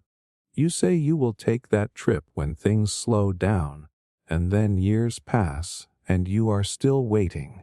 You say you will fix your health when work is less stressful, but work is always stressful. You say you will chase that dream when your schedule clears, but schedules never clear themselves. They only get heavier until you decide to prioritize what actually matters. I get it. The world is demanding. You have responsibilities, and maybe it feels selfish to take time for your goals. But what is the alternative? To keep living in constant reaction mode, putting out fires, handling everyone else's needs, while your own life slowly withers in the background. That is not noble. That is self-abandonment. And it will cost you far more than the discomfort of saying no or setting boundaries. The truth is, small consistent steps in the middle of a messy life are more powerful than waiting for the perfect moment. You do not need hours of free time to start something meaningful. You need 10 minutes of focus every day, stacked over months, to see a change. But the loop tricks you into thinking it has to be all or nothing. If you cannot dedicate your whole schedule to it, why even bother? That mindset is exactly what keeps you locked in place. Most people live their whole lives in this loop, waiting for the stars to align, waiting for the kids to grow up, waiting for work to calm down, waiting for the right season. And then one day they wake up and realize they have been waiting for decades. The sad truth is that life is never going to hand you perfect conditions. You either decide to make space now or you never will. Breaking this loop means accepting that your life is happening now, in all its chaos. It means asking yourself, what can I do with the time I already have, instead of hoping for some magical free hour that never shows up. It means being willing to face discomfort, to make trade-offs, to let go of things that waste your energy. Because every minute you spend waiting for time is a minute you could have used to start building something that matters. You will never look back and say, I wish I had waited longer to start living. You will only wish you had stopped waiting sooner. Chronic doubt loop. You make a decision, but instead of feeling relieved, your mind starts spinning. Was that the right choice? Should I have done something else? What if this goes wrong? And the doubt does not stop there. Even when you commit, even when you move forward, you keep replaying the choice in your head like a broken record. That is the chronic doubt loop. It is not about making better decisions. It is about being trapped in endless second guessing, never fully trusting yourself, and never feeling at peace. This loop is exhausting because it tricks you into believing that if you just analyze every angle, every possibility, you will finally feel certain. But that certainty never arrives.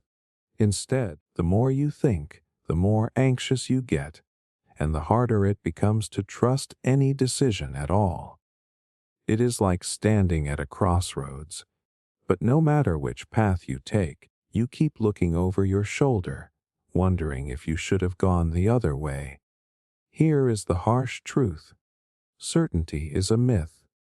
Most of life is trial and error. Nobody knows with absolute confidence what the perfect choice is.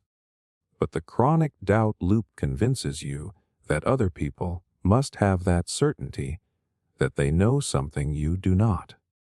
So you hesitate, you research, you overthink, and when you finally choose, you still do not feel safe.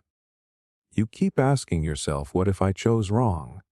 And that question robs you of the chance to fully commit. This kind of doubt is not harmless. It erodes your confidence in ways you barely notice. Every time you second guess yourself, you send a quiet message to your brain. I cannot trust my own judgment. Over time, that belief grows into paralysis. You hesitate not just on big decisions, but on small ones. You start overthinking what to say, what to wear, what to do.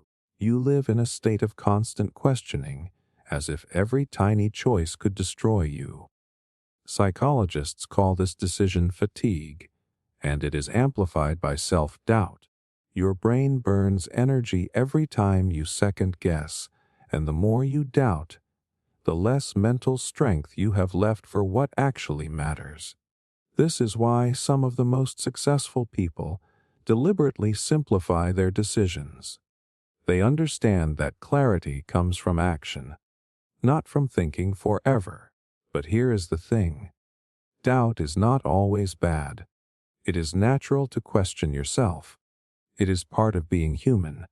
The problem is when doubt becomes your default setting, when it follows you like a shadow even after you have made a choice. It is not the doubt before the decision that destroys you. It is the doubt after, when you keep reopening the same mental wound instead of letting it heal. Think about it. How many times have you made a choice, then spent days or weeks replaying it in your head, wishing you could undo it? And yet, even in those moments, did all that overthinking actually help? Or did it just make you miserable? The chronic doubt loop tricks you into believing that the perfect answer exists if you just think harder, but most of the time, progress comes from picking a direction and moving, not from analyzing endlessly. One of the deepest fears behind chronic doubt is the fear of regret. You worry that if you choose wrong, you will suffer later, so you try to avoid pain by overthinking now. But regret does not come from choosing wrong. It comes from never choosing at all. You cannot avoid every mistake, but you can avoid a life wasted in hesitation. And ironically, most people regret the things they never tried far more than the things they tried and failed at. Breaking the chronic doubt loop requires a mindset shift. You have to accept that no decision will ever feel perfectly safe, and that is okay. The goal is not to feel zero doubt. The goal is to trust yourself enough to act despite the doubt. Confidence is not the absence of uncertainty. It is the willingness to move forward while uncertainty whispers in your ear. Imagine what your life would look like if you trusted your own choices. if you made a decision and then owned it fully, without constantly looking back. Think of how much energy you would save, how much peace you would feel. That is possible, but only if you stop feeding the cycle of doubt with endless overthinking. You do not need to analyze forever. You need to act, learn, and adjust. That is how you build self-trust. Most people never escape this loop. They live their lives half committed to every path, always wondering if they should have done something else. And because of that, they never go all in on anything. But the truth is, you do not need perfect certainty to build a great life. You just need to choose, commit, and keep moving. Doubt will always be there. The question is, will you let it control you, or will you finally stop asking what if and start saying this is the path I am choosing? Drama-driven identity loop. There is a strange comfort in chaos. You say you want peace, but when life is quiet, you get restless. Something feels off, like you are missing something.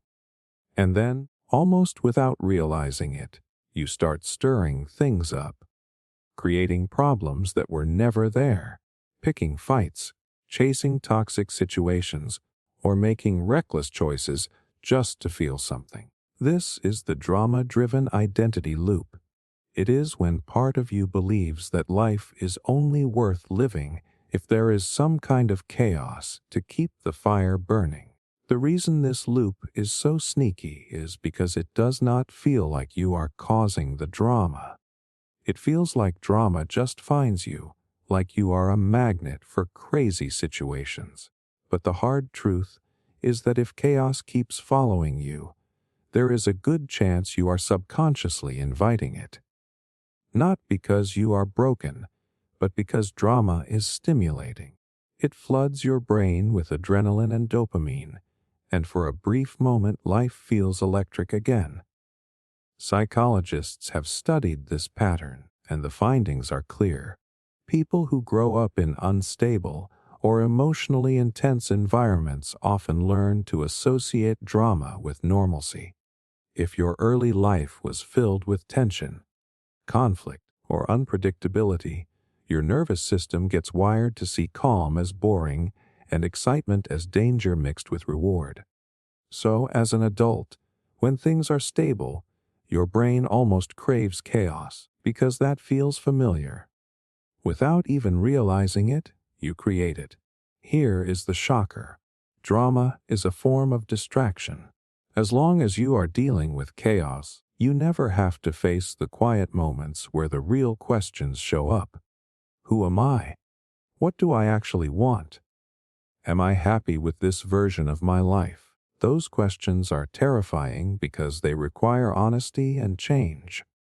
So instead of sitting with them, you chase emotional fires to put out.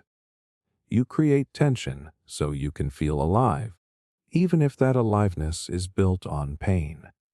Think about how this shows up in relationships.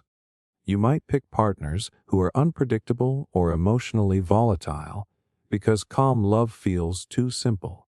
You might start arguments over small things just to feel that rush of emotional intensity. Or you might even sabotage something good because deep down, you do not know how to exist without some form of chaos. And the most dangerous part, you start thinking that this is who you are. You say things like, I just like things intense, or I am just a passionate person. But that is not identity. That is addiction to drama. The loop thrives on short-term emotional highs. A big fight, a dramatic decision, a risky choice. For a few moments, you feel awake. You feel like something is happening. But then, just as quickly, the crash comes. You feel empty, guilty, or exhausted, and you promise yourself you are done with the chaos. Yet, a week later, you are back in it. That cycle of spike and crash is almost identical to what happens with addictive substances. It is not about the drama itself. It is about the hit of feeling something when life feels dull. Here is what makes this loop so destructive? It keeps you from building anything lasting. Drama burns energy. It consumes your focus, your emotions, your time. You cannot build a stable career, a healthy relationship, or even a strong sense of self if you are constantly blowing things up just to feel alive. And deep down, you know this. You know the chaos is costing you, but the silence after the storm feels unbearable.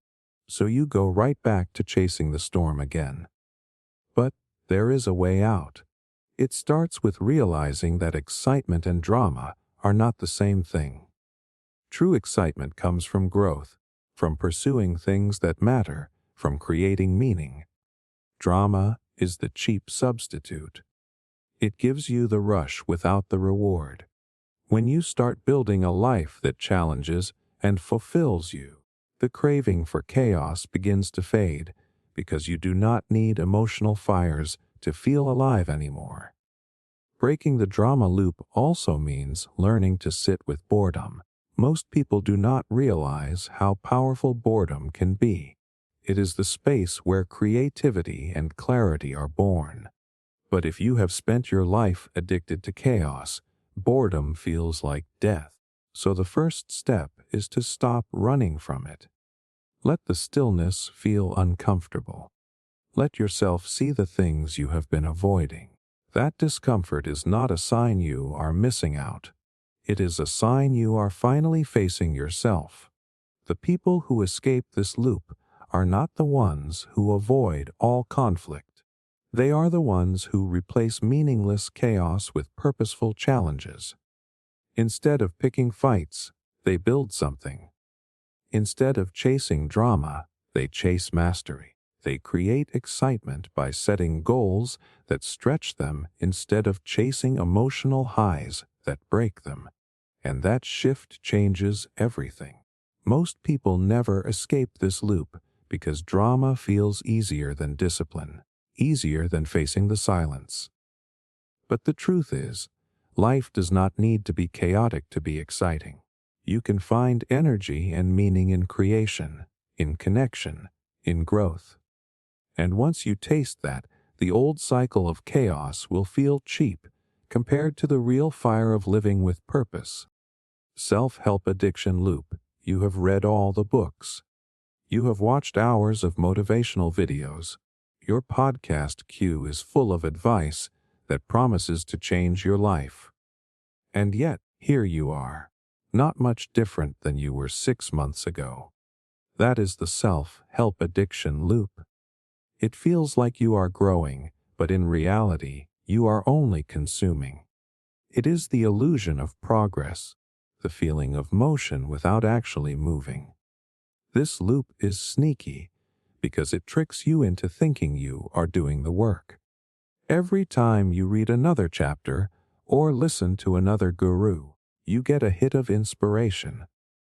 You feel like you have leveled up, like you are wiser and more prepared. But then, when it comes time to actually take action, you hesitate. You tell yourself you need just a little more information, one more tip, one more perfect plan before you start. And so you keep consuming and never actually changing. The harsh truth is that knowledge means nothing without execution. You could memorize every strategy in the world, but if you are not applying any of it, your life stays exactly the same. It is like standing in a library full of maps, but never leaving the building. You know where you could go, but you never take a single step.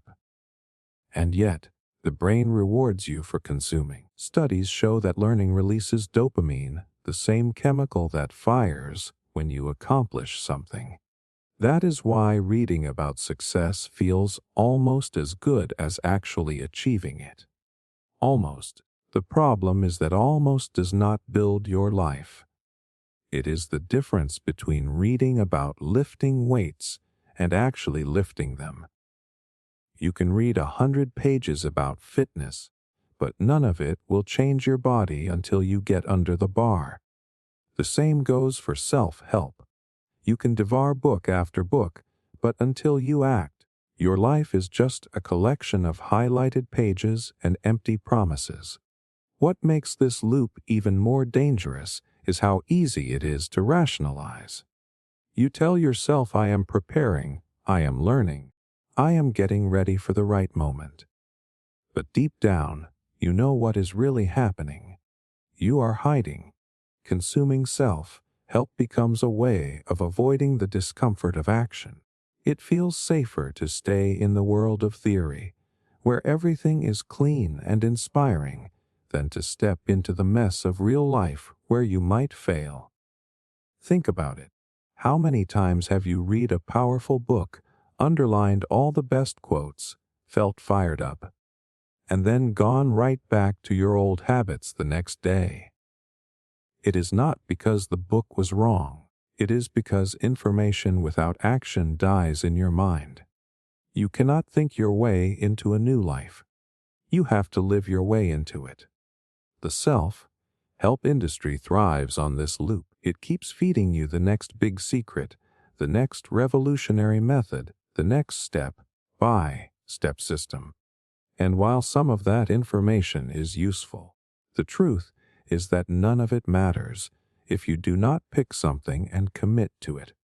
Chasing the next book or the next podcast becomes a form of procrastination dressed up as self-improvement. Breaking this loop requires brutal honesty.